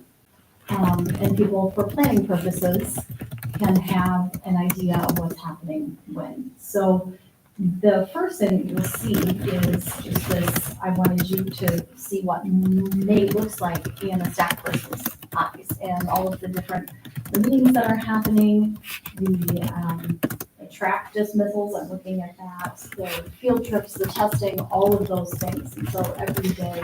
So it was just more of an FYI so that you can look at that through the lens of a staff person. I think the next, scroll, that next piece was we're finishing our Fast Bridge assessments. That was part of our district goal to have, I'm thinking aggressive, normal or no, typical or aggressive growth was our school district goal in reading and math on the Fast Bridge assessment. So once we're complete, we're gonna know how we're doing on, 8 of our students have shown that growth. So 6 through 12 are working on those right now. Our seniors are taking AP exams. And so since we talk a little bit about different options that we have, but that is one of our, if we don't offer the AP class in the building, we do also offer our students the opportunity to take AP classes through Wisconsin Virtual School. So these are all of the different exams that our students are taking, and some are 2 or 3 students, and some are up to 20. And when you just see that, the next piece was Farm in the Glen. This was a post, I think, and so many of these things we are able to post. I think that this day is good for a number of reasons. It is so fun to see all of our students, K-12, going down there and checking out the animals. But what it does for the students in the ag department is gives them another opportunity to showcase their skills on a different level, to educate others. And that's the highest level of internalizing your education and being able to share that with others. So they're educating our K-12 students on the things that they do and what it takes to successfully care for an animal. What I did not know is there was going to be alligators this year, which is fun. And Is that Photoshop? nope, I'm actually hanging on to a gator. I brought him up to your office because you weren't there. This one? We'll find him sometime. I know he got away. I don't know. Is that like an emerging leader in Wisconsin agriculture, is alligator? Alligator farming. It's just Farm in the Glen plus alligators. I don't know, but they live right across the street, so maybe they just got left out. But one of the things that we talk a lot about is college and career readiness. And I wanted to show you what our 8th graders, this is one of the field trips that they do yearly, college ventures. They go to Eau Claire and learn all about different careers. This is more of a hands-on opportunity, a big, huge event. This is one of the things that they can do is take that bingo card and interact with all of the different, they have opportunities to stop and, as you can see, stop and learn what it means to be a firefighter, learn what it means to be. So there's trades, but there's business and industry. And this is one of the first opportunities that we do when we take our 8th graders and have gotten 2 years in a row. I've gotten personal communication back, not this year. I don't know what that means, but not this year, but I have gotten personal communication back from either organizers or presenters that have said that our students have been so well-mannered and polite, and that's always nice to hear. That's good feedback. I've been to a few tech fairs where you can tell the kids just read the questions that, teachers have kind of pre-written for them, and they just read it and write the response. And getting some feedback on how we're doing, in some of these. They're really good. Yeah. Whether our kids are really, really that good, which is what I like to believe, or that people they do a very nice job of communicating those things. And maybe that's because we need to hear it and they know we need to hear it, but we really receive a lot of great feedback. We just received, we were talking about the tornado, we just received an email from Colfax, was it? Colfax Superintendent. That said, our athletes were in Colfax and sheltered there, and just what a nice bunch of kids they were, how polite, how respectful. We get feedback from our umps and refs, and it's always nice to hear that. I've said over and over, I'm generally not worried about taking our kids anywhere because they do a nice job. I'm pretty proud of them. The next thing I put on there is our scholarship night. I think that I wanted to feature this as opposed to Fox 9 because they both happened, but Fox 9 has already gotten some airtime tonight. So I included this because if you didn't see it, if you weren't a part of that night, $375,000 close to awarded to our students. Now that's a portion of colleges awarding scholarships to our students, but it's also those private scholarships, tuition waivers and things like that, military, but that's a big number, and that's really impressive for our kids. It's a great night. It always ends up being a fun night, but it's important. It's important to recognize the donors that give us those generous gifts and all of the students that have worked hard too. And if you don't know about this, and I don't want to go into this at length, but if you don't know how the process works, please ask, or how we do things. But some of the scholarships are decided upon internally by a committee, and we have 6 or 7 members that sit on the committee, and we go through the applications and make sure all of the kids are qualified for the scholarships that they have applied for, and it's a process. And I will say that I put Casey and Samantha on there, work tirelessly to make sure that night goes off seamlessly, as well as our. Yeah, and Chuck said on this year's committee, I don't know if you want to talk about the choosing process. Sure. I guess it's a scholarship committee. Everybody has their achievements, their essays, and some community members. Ms. Birch, the guidance counselor, Ms. Lappin, and we try to use our own judgment on that, but also get input from one another. There's a couple of times where it's like, wow, I didn't know this about this kid, and it's like, I think that the community does a good job of supporting these kids and trusting that to us, and to dole out, and I encourage any of you, next year I won't be able to do it because Retta will get all the money, so you do it instead. Thank you. Yeah. Speaking of So, doling things out fairly. Yeah, well, I mean, school's expensive, man.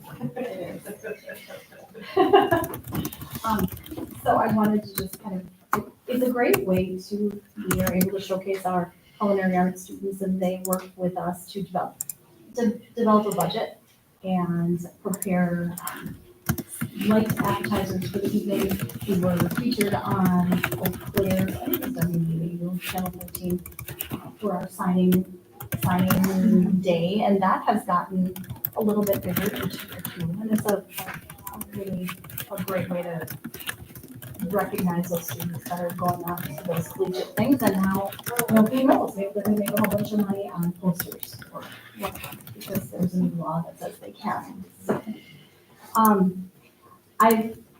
this is probably one of my favorite pictures and one of the most fun things that we have added to our Walk of Honor. We included the kindergarten students this year. And to see our seniors in the hallways, we're getting all lined up inside. And I screen grabbed this from the video because I don't have our photos yet of the kids in line.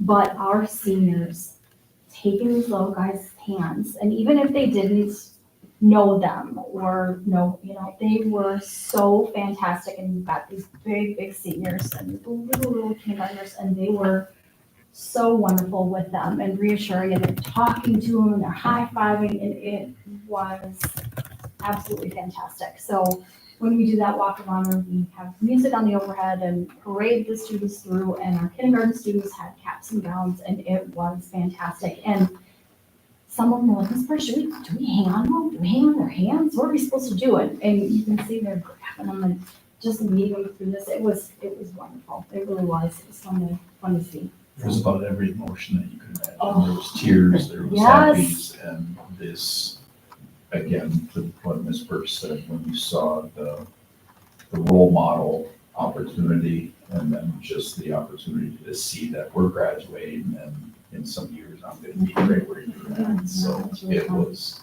we had teachers and staff members and kids crying and happy, and it was just, it was pretty powerful. Yeah, it was really Whose idea was this?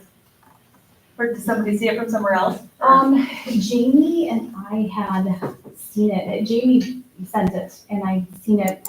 It circulated on social media, and we'd seen it right about the same time, and thought there was a signing day, and there was this, and just thought it'd be a great thing to do. And now once we've done it, we realized, once the first time you do something, how are we gonna line up? Where are we gonna line up? And where are we gonna stand? And Jamie and I both kind of went, we're gonna find a place and we're gonna walk through, and it's gonna be cute and it's okay. Yeah, I can hear Krista on the video. I don't know where she wants to go.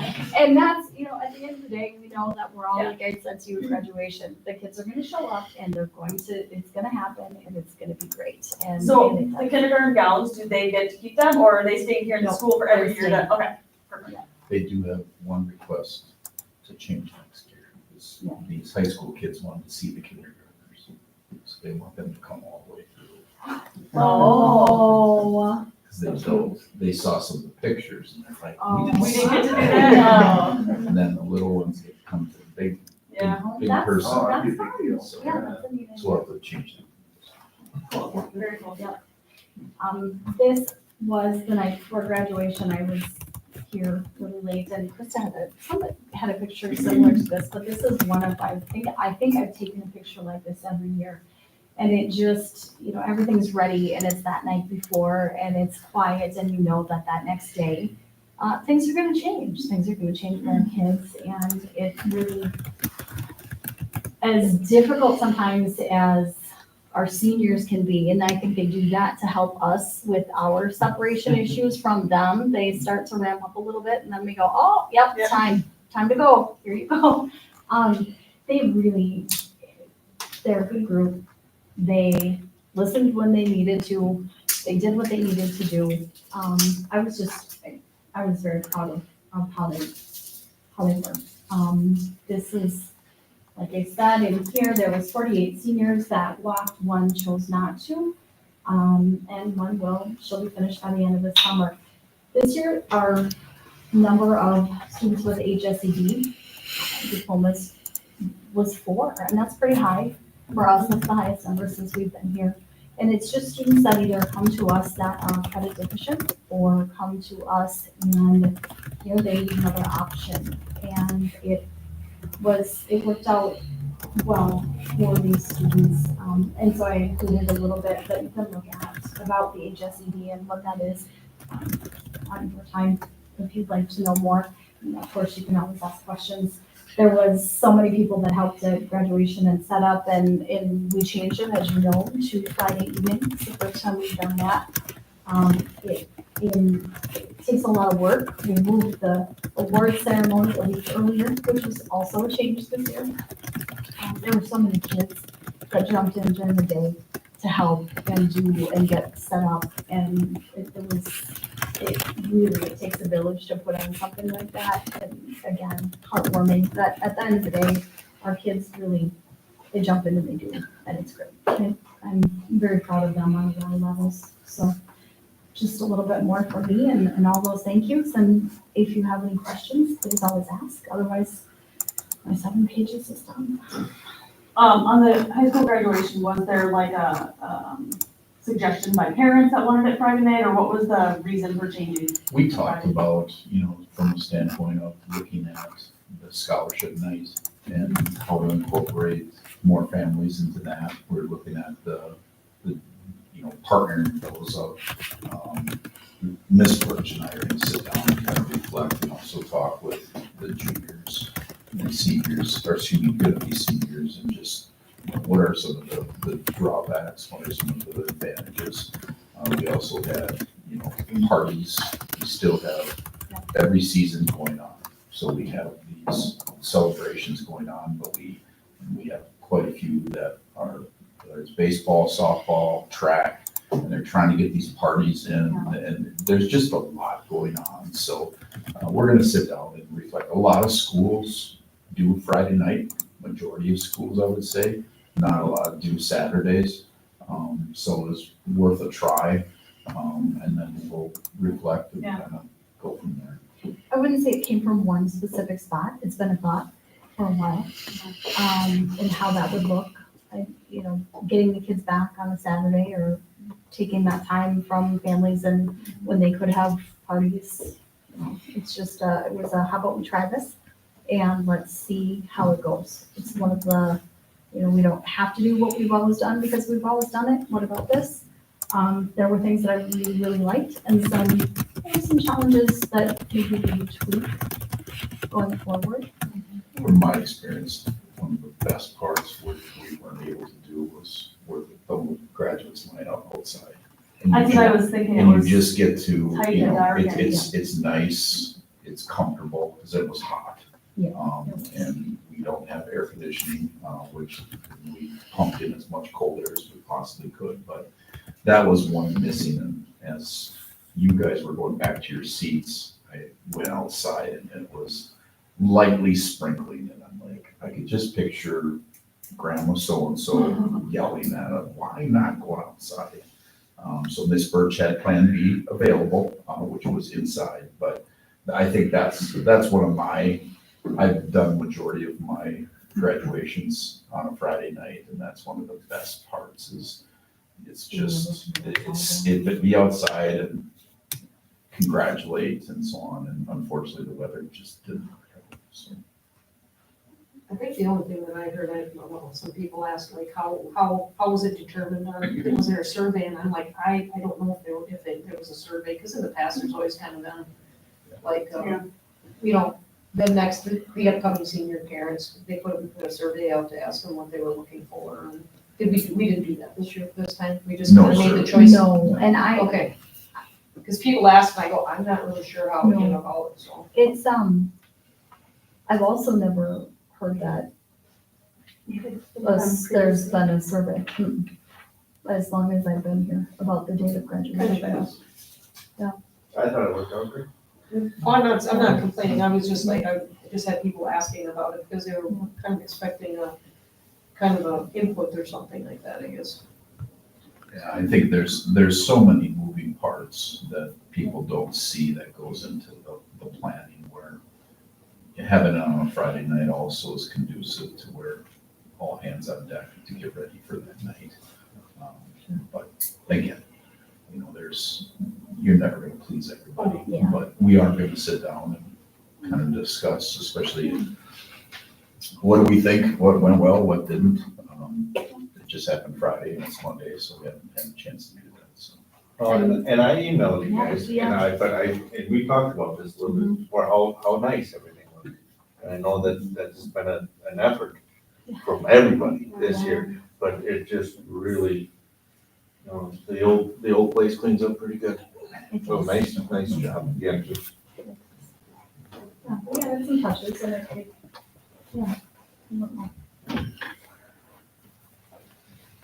and we have our senior class advisor in the room, so thank you for helping to Nice herd job. those cats.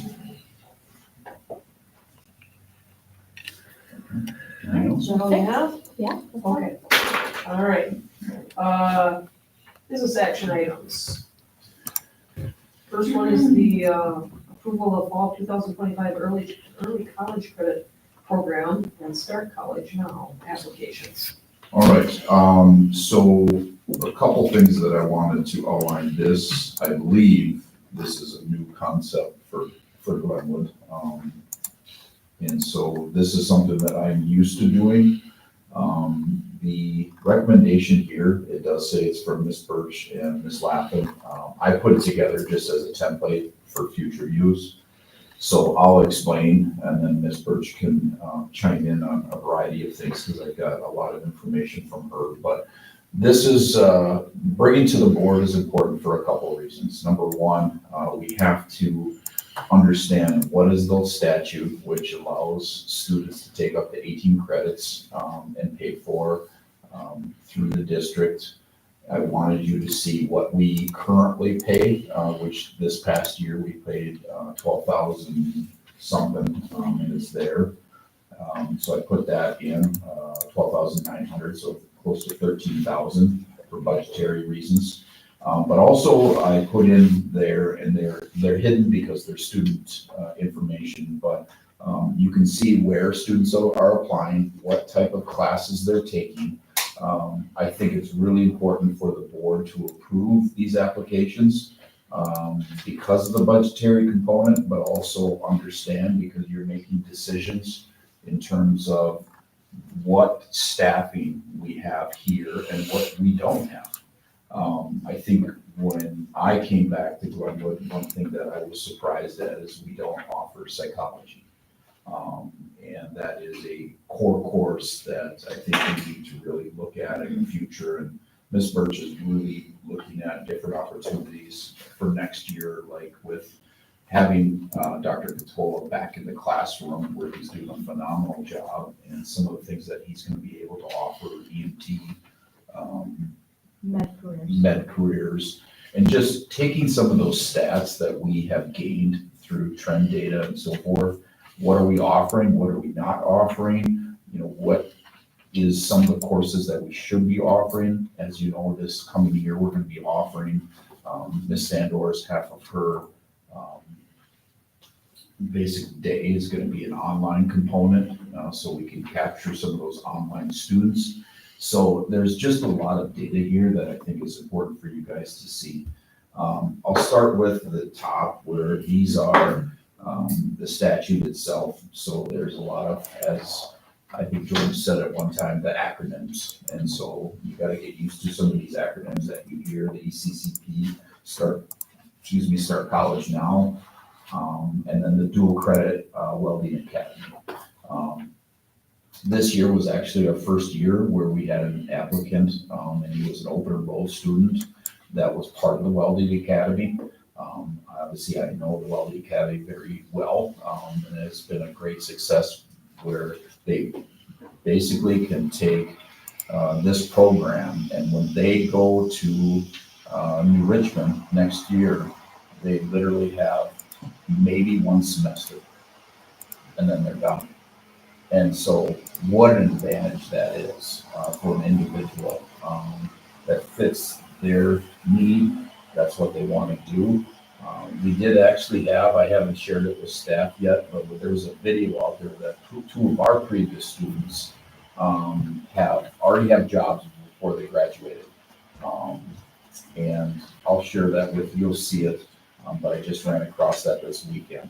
And so those are opportunities for our kids through this programming that I think we're going to have more discussions, especially when we dive into our work sessions about what we offer, what we don't offer, what does staffing look like at the high school level, and so forth. The existing criteria, this is from Ms. Birch, and in terms of, well, how do we get to the point of what classes are suggested by the family? How are they decided upon? What do we accept? What do we not accept? Because if we accept it here, or excuse me, if we don't offer it here, there is a threshold. And this is where policy will come into play and say, okay, and staff, students, parents, the board, everybody needs to know, like, what is this? How is this determined? We had one student that I think she probably suggested and requested about 14 different classes. Now, she's not going to get all 14. She's going to get maybe 2. because she still has core credits here that she has to take. But our top student, according to Ms. Laffin, is a student that graduated this year, and he's leaving Glenwood with 16 post-secondary credits. But the part that we'll talk about in the future is times have changed. And here's what I'll give you an example. Some of these post-secondary opportunities, now what's happening is the enrollment at UW River Falls is going down. And so in Richmond, we partnered, it was Hudson River Falls and New Richmond, we partnered with just River Falls. So any student that was going to the Wisconsin system was now able to get credit. And then we got a stipend from UW River Falls that the teacher was able to get because they taught basically a college level class. And in Richmond, we chose to give that stipend directly to the teacher.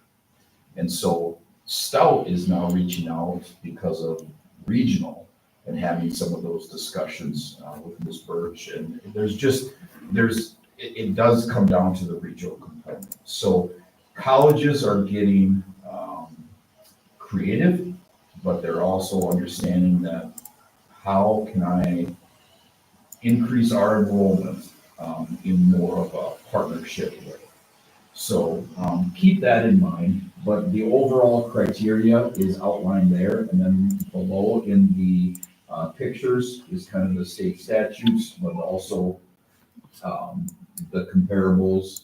And I don't know if you want to mention or talk about any of this part right here, the criteria over these graphics. It almost sounds misleading, I guess, or it looks misleading because when you talk about offering a course, well, you can't offer a comparable, we can't approve a student if you offer a comparable course here at the high school. But when you begin to look at what is actually in a college freshman level course, it is very difficult to argue that unless it is an AP course, that we have those comparable courses here. So as the statute reads, the class has to have 80%, has to match the college syllabus and material with about 80%. And so we don't, high school, for the most part, we don't offer those college level courses. I think to add on to what Mr. Olson said, that it's a great idea in theory for us to be able to offer college level courses here. Unfortunately, and I don't speak on my own, we have worked in Dunstan Croy. I meet with the principals once a month. We work with Eau Claire, we work with River Falls, we work with Stout. Those universities are different in what they ask for staff to have the level of education. For instance, to teach a college level class here, you have to have a master's degree in that area. So Mr. Popko has been going back and forth because even though he's a phenomenal English teacher, he cannot teach a college level English course. His degree is in history, and he has his master's is in history. He has another degree in English, but he can't. So you have to jump through an awful lot of hoops to be able to teach a college level course at the high school. Some of the universities are better to work with than others, but the amount of work that it takes to try to get to the point where we're able to is difficult. As I'm looking through this, I do have different invoices and statistics, and I'm looking at, we've got a student at UW Stout, just for price point, we've got a student at UW Stout who we have a bill for, I think, for 8 credits was, I think, $690 some. Then I've got a UW Stout for a 3 credit class, which is one was for 8 credits was $678 to UW Stout. Then I've got River Falls, a student taking 3 credits, and it's $403. So it's different. Their pricing is different too. When you're working with universities, you do get a portion of that back, and that's what that ECCP or early college. Start College Now is working with the technical schools. When we do state universities, we get a portion of that money back. We do not when we work with tech schools. Generally, their fees are a little bit less. State statute says that we do have to offer students this opportunity, and our students can take up to 18 credits. Like you mentioned, we have pages and pages of, if I look through them, and we may have students that, you said 14 classes. The reason that students have to list all of those classes is because they get put in a strange position where the college schedules are not out, and they will start college. Actually, most of them will start college in the fall before we come back to school. So not only do they not know right now what exactly, when those classes are going to be offered, they also don't know when the classes are going to be offered here that they need to be here for.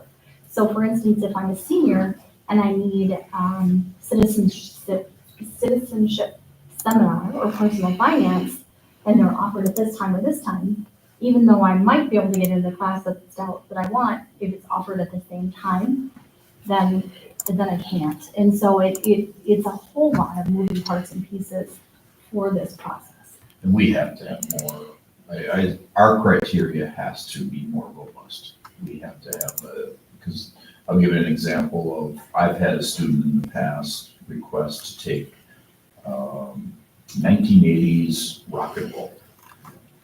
And it's like, no, we are not paying $250 for 2-credit class of 1980s rock and roll.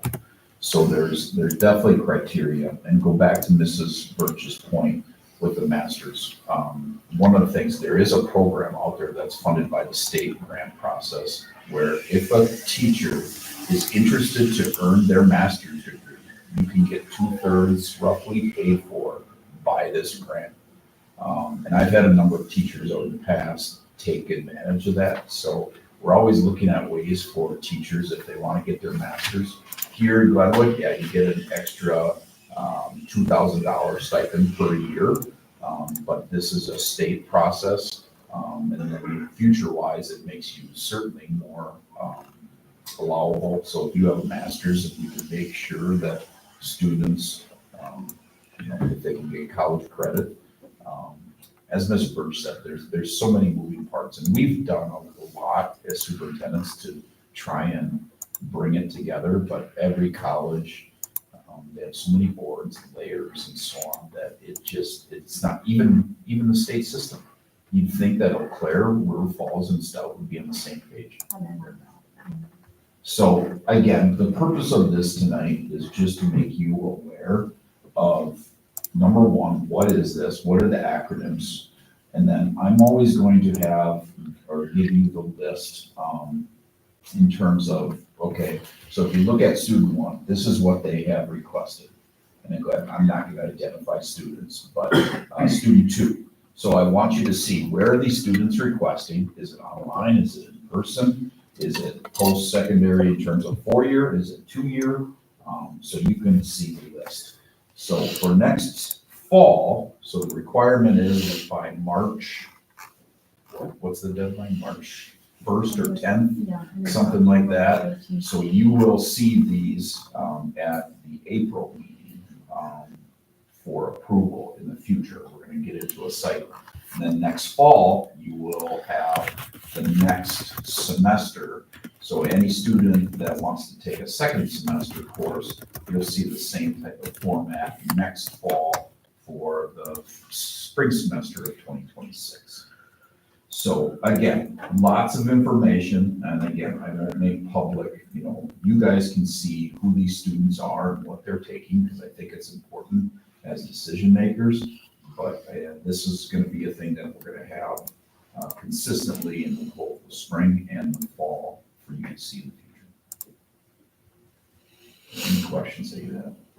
Just as we see it more consistently, maybe getting an idea of courses that are kind of repeats, right, where we see some of those categories that are popular and then some of maybe the cost trend, right?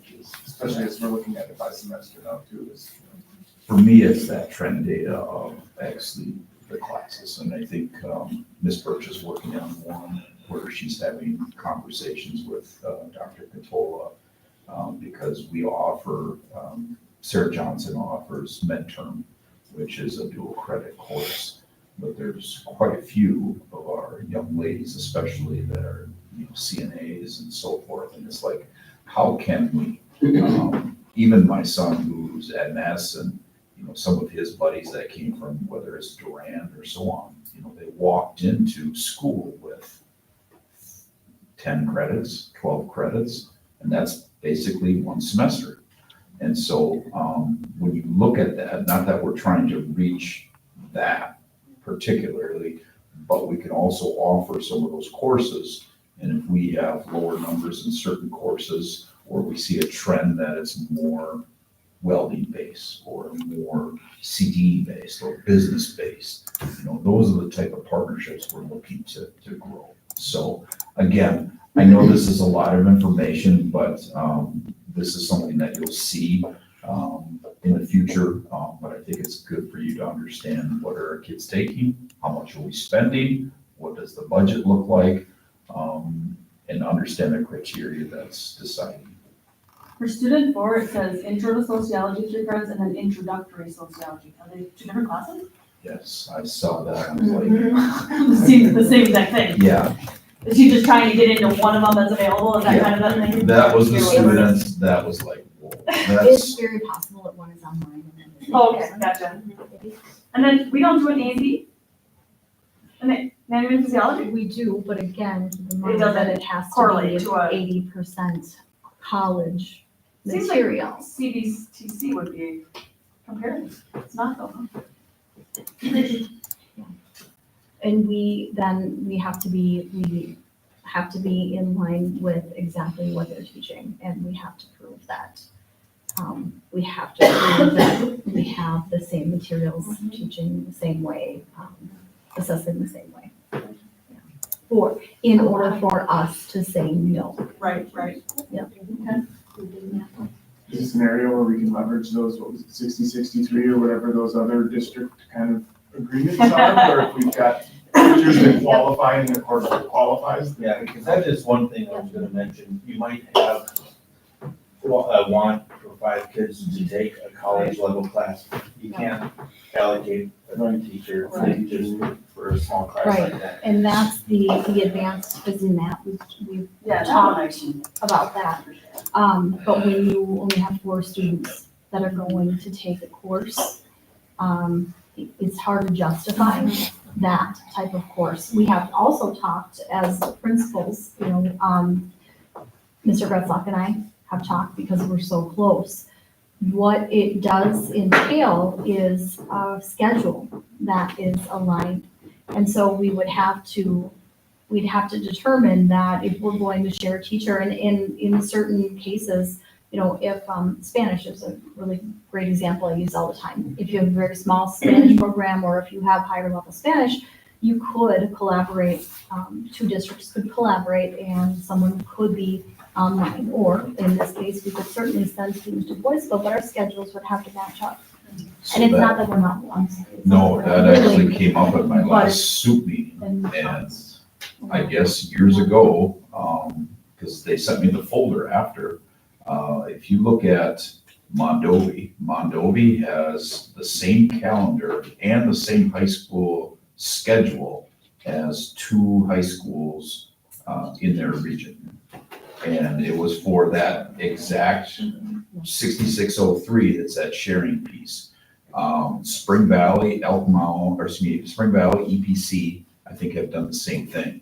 So, yeah, our natural partner is Boyceville. And so, and I wasn't aware, they did that a while ago, and they sent me the folder, and yeah, it's progressing, because as a small district, we need to look at those things.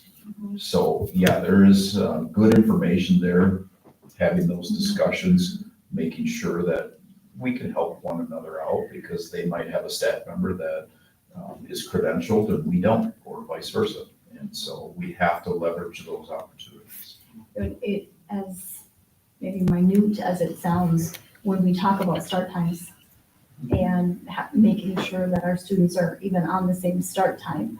So in theory, it sounds like a great idea, and it's something that we've kicked around, but our calendars have to be, not even the schedules, our calendars have to be the same.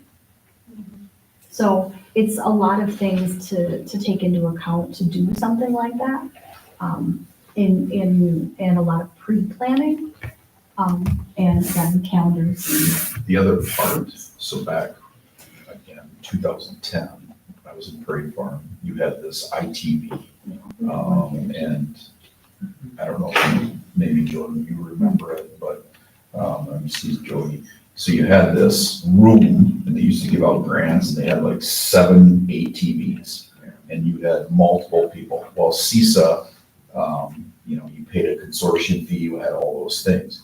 Now, especially after COVID, well, there's an easy way. You just Zoom or you Google Meet, and you could do the same thing. So as superintendents, we're talking about, okay, let's start using what we learned from COVID to advance our kids, because what Elk Mound might offer, or Tech or Boyceville is different than here. And instead of paying a stout, now we're paying, a more reasonable fee to do the same thing.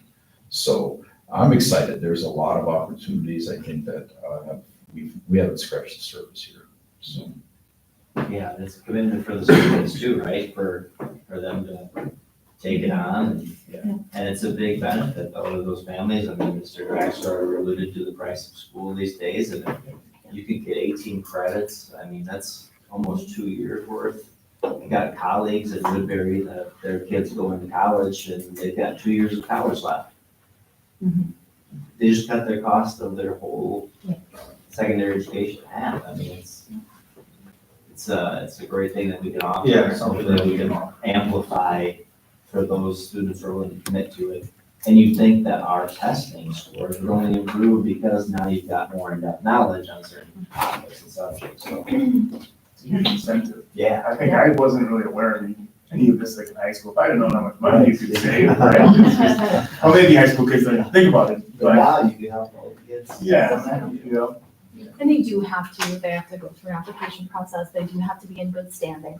And so it's not like we just go, oh, yep, anybody can take these college courses. They have to be able to juggle, they have to be able to manage their time, all sorts of things, but there are certain criteria, so.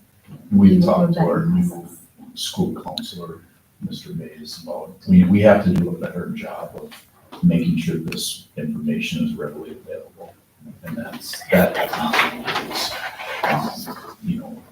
these are options, whether it's a sign-up night, whether it's, there's just different opportunities that we need to make sure that we go through to disseminate this information in a better manner. So, all right, again, a lot of information, but wanted to make sure you're aware of this. Is there any questions? Will we get any kind of update, like, in the fall, then, what the final number is, obviously, once, because this is what we're saying is right now, but if something doesn't line up with schedules and whatnot, they might not be taking all those courses, right? You can, but in the fall, you're actually gonna get the Right. spring. But like, what actually that number is gonna be, because we're saying it's this right now, but not everything's gonna probably jive by fall. No, Right. it won't. But if you look at like this one, I had to break it out to where, you could see what we paid for at Stout. CISA 9 is an online component, River Falls, Northwoods, what's CISA 9? Is that what it is? And AP is mixed into that. This is last year's, you're saying? Yes, this is the current school year. Sure. So this is what we're paying from a budgetary standpoint. And actually, we have not properly budgeted with just this category. Sure. Fun fact, it used to come out of the high school budget. Yeah, These budget lines came out of the high school budget. which it shouldn't, because this is not, we've talked about it. So I think that budget has to be looked at totally different, because we only had a couple kids before, and now we have a lot more Yeah. activity. So that's definitely has to be. We said there was some reimbursement to this funding as well, right? For the, college, early college, ECCP, we get a certain portion back. So I think maybe that'll be part of the guidelines that we need to create for some of these, right? Like relevancy of the coursework and, refund availability too for that. So youth apprenticeship, we also get money back through those grants. So if a student attains a certificate, and we haven't really talked about kind of where that goes, but so if you look at the youth apprenticeship that Sarah Johnson runs, and then Marcy inputs that data into the database, and then we get a grant back. In my previous district, we use those funds. So if you got a certificate for, I'm trying to think of the certificate, We had students that completed Restaurant. Briggs and Stratton. They got a certification in Briggs and Stratton, and so the district gets that money back. What we use that for is to purchase more textbooks, to supplement what we had for that class. Sarah does youth apprenticeship, which then that money goes into her program, which is why, as you could see, she can, up to $500, she can get tools, she can get clothing. yeah, and that's more from the state. But what we're gonna be doing is we're gonna be taking these reimbursements and putting, because these machines have to be replaced. And so it's a way that we can start building up a budget to replace these machines, because as you know, the machines that you approved this year, I think was a total of 180,000. Those are not cheap, and they don't last, decades. So we're going to use some of those grant reimbursements just to offset, so it's not such a big surprise, because at any given point, some of those machines can go down, or tools, etc. So, all right, I'm sorry, there's a lot of information, so we do need you to approve overall. Great. I'll entertain a motion for the fall 2025 early college credit program and start college now applications. So moved. Motion's made by Derek, do I have a second? I'll second. Oh, I got Jordan. Okay. Second by Jordan. Any further discussion, questions? Hearing none, all those in favor say aye. Aye. Opposed, say no. Motion carried. B is the approval of the 25 summer school staff contracts. So these are, and again, this is Jamie's first year, so it took us a little bit longer. We made some changes, as you know, and she presented the other month. So typically, you will see these in April, not in May, but we got these contracts together. We're gonna make some changes in terms of our summer school, and we already have, whether it's consistent pay, especially at the elementary level, making sure that classes, you don't have a second grader in with a sixth grader or a seventh grader. So we're splitting those up. And as you may know, these numbers are then inputted into a DPI spreadsheet that gives us a percentage of FTEs in the fall. And so we get a certain FTE that counts into our overall budget. So there's a lot of details there again, but inside the administrative side of Board Docs are the individual contracts, if you wanted to see those, but this is a summary that we're looking to approve for summer school.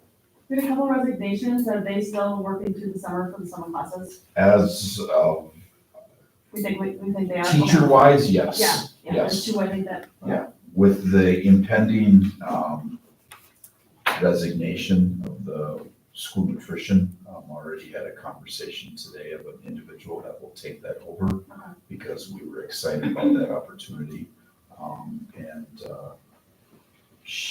We're meeting with DPI tomorrow, so we're looking at making sure we can still offer that. Motion to approve the summer school staffing request. Motion's made by Derek, do I have a second? I'll second it. Second by Chuck. Any further discussion or questions? The only question I have is how many kids do we have enrolled? I don't know, Jamie will have that information. I did tell her that typically when we start to build this up, we're gonna have a ratio, meaning we're not gonna run a class if we have X amount of students.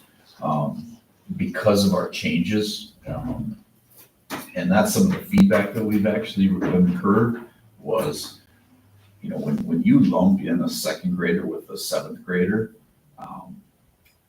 not only is that hard to teach, but from a kid standpoint, and that's how it was done. So I told her, I said, for this year's, we're gonna run it probably with lower numbers because we wanna get the word out. I'm still running numbers this summer, but one of the biggest barriers that we need to look at is transportation. Because right now, I would say, based on staff input, that is probably the biggest barrier of why students are not taking summer school here in Cleveland, is they just can't get here. So parents are working and so on. So we're gonna really look at that this summer and what can we offer. Typically in summer school, you don't go to individual houses. You might go to an area, especially rural wise, just because you don't know how that looks. And so you can cut down transportation costs, but I'll have that all outlined after this summer. I wanted to wait till Jamie kind of got a year under her belt and understood what summer school was like, but I anticipate us offering transportation and then this program growing in the future. I want to say the last 2 years, full-time equivalent was 38, does that sound right? We're on the revenue cap sheet, I believe that's correct. Maybe it's not. Yeah, so, but the other thing is we're gonna increase is, we're looking, Ms. Birch and I are having discussions with the new FFA teacher, or ag teacher, and using some of those hours. Last year, we incorporated some camps and so on, so there's different things that I've learned over the years that you can get that number. Consider summer school with different activities. Yeah. There's more kids than 38, but it's just. Yeah, there's a ratio. There's a ratio, yeah. All right, there's a motion and a second on the table for that. Any other questions? All right, hearing none, all those in favor say aye. Aye. Opposed, say no. Motion carried. Next is the approval of the summer student workers.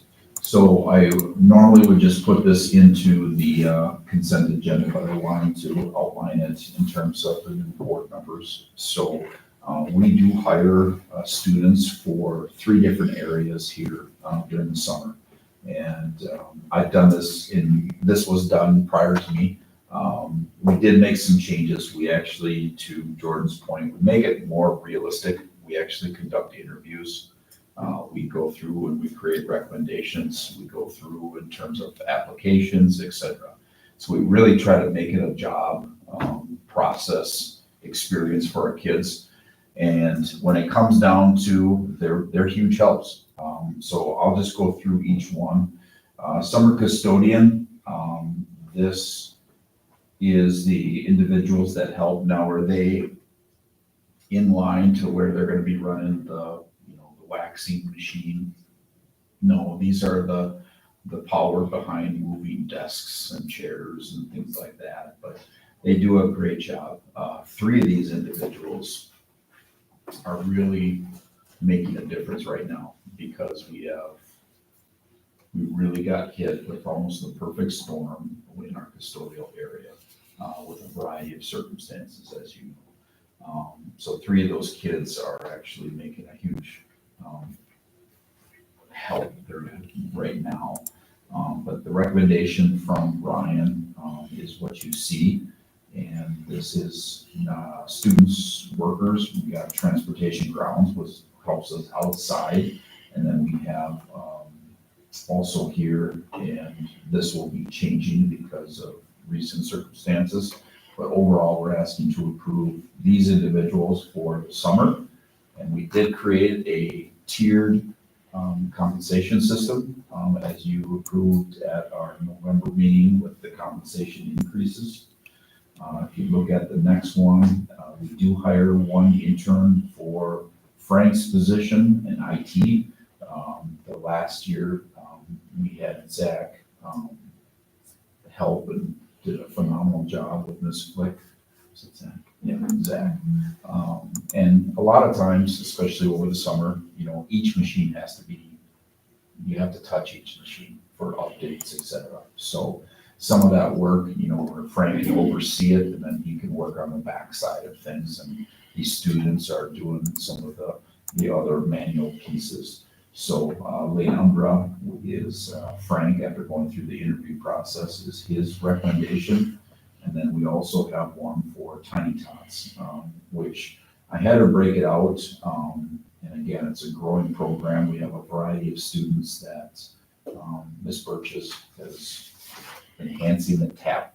I think you guys know it as TAP, but it's more so that experience, and she's looking to grow that in many different areas, not just classroom assistance, but childcare, et cetera. So your overall approval is at all three recommendations, all in one.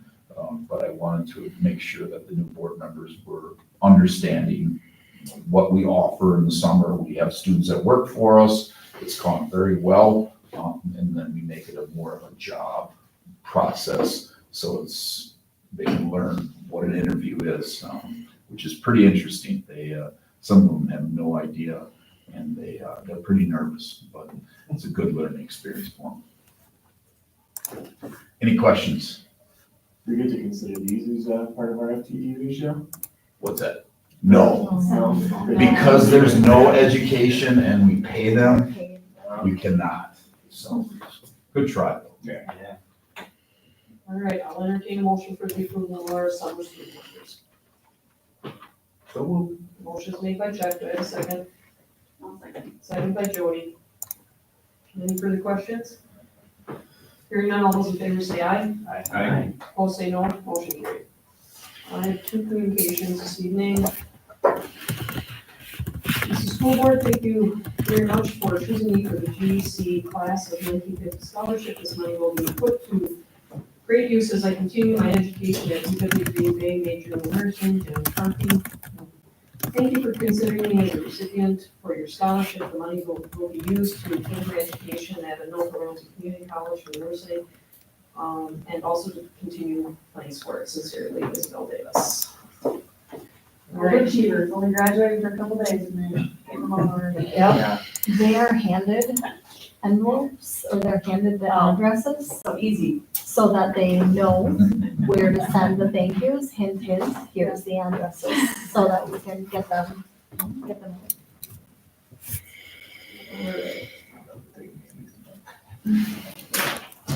So we have our training session. What day was that again? The 16th, 13th? 13th, wasn't it? Was it Thursday? June 15th. 15th, no. June 12th. Well, I'm in, well, I knew it was a Thursday. I knew it was a Thursday. June 12th, yeah. Okay, so we have the June 12th meeting. Yep, for the retreat. Yeah, not your retreat. And then our, we have the board meeting. June 23rd. The bottom, it's all down. Oh, it's going at the bottom. Yeah. Why is that? Okay, so June 23rd. All right, any other meetings in between there that anybody has? June 2nd, I'll be in Turtle Lake. The most beautiful night of the year, night of the summer. Heard I get a good supper, so. at least that's the expectation. Yeah, they have good food. They do, they do. They do. The people are nice, you know. I think All right, I'll I don't know. Is there any prep for that WASB retreat session? No, it will be kind of I will send you the agenda when he sends it to me, but overall it'll just be a presentation mixed in with a informal discussion, Q&A. And then the next calendar you'll have for us at the next meeting, we do tend to have 2 in August, right? With the annual, or did you make that, you made that, push back now. September. That's right. But that's actually, we'll have that as a discussion at the next meeting, because again, what would you like to do? Would you like to keep the current format? Would you like to change the format? So think about that discussion after the WSB So the 23rd of June, that will be a board work session discussion of what would you like to see. Okay. I'll entertain a motion for adjournment of the meeting. So Motion made by Chuck, do I have a second? I'll second it. Second by Jody. All those in favor say aye. I We are adjourned.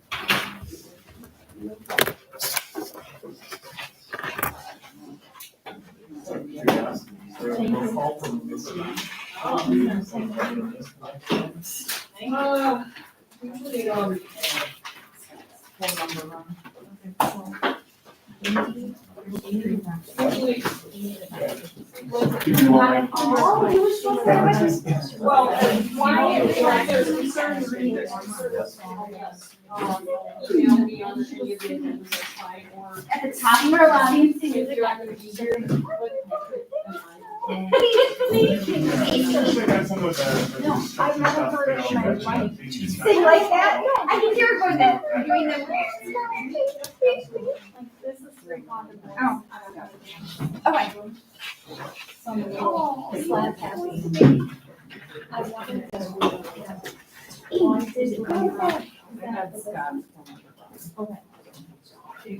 So I should spam the other number? Yep.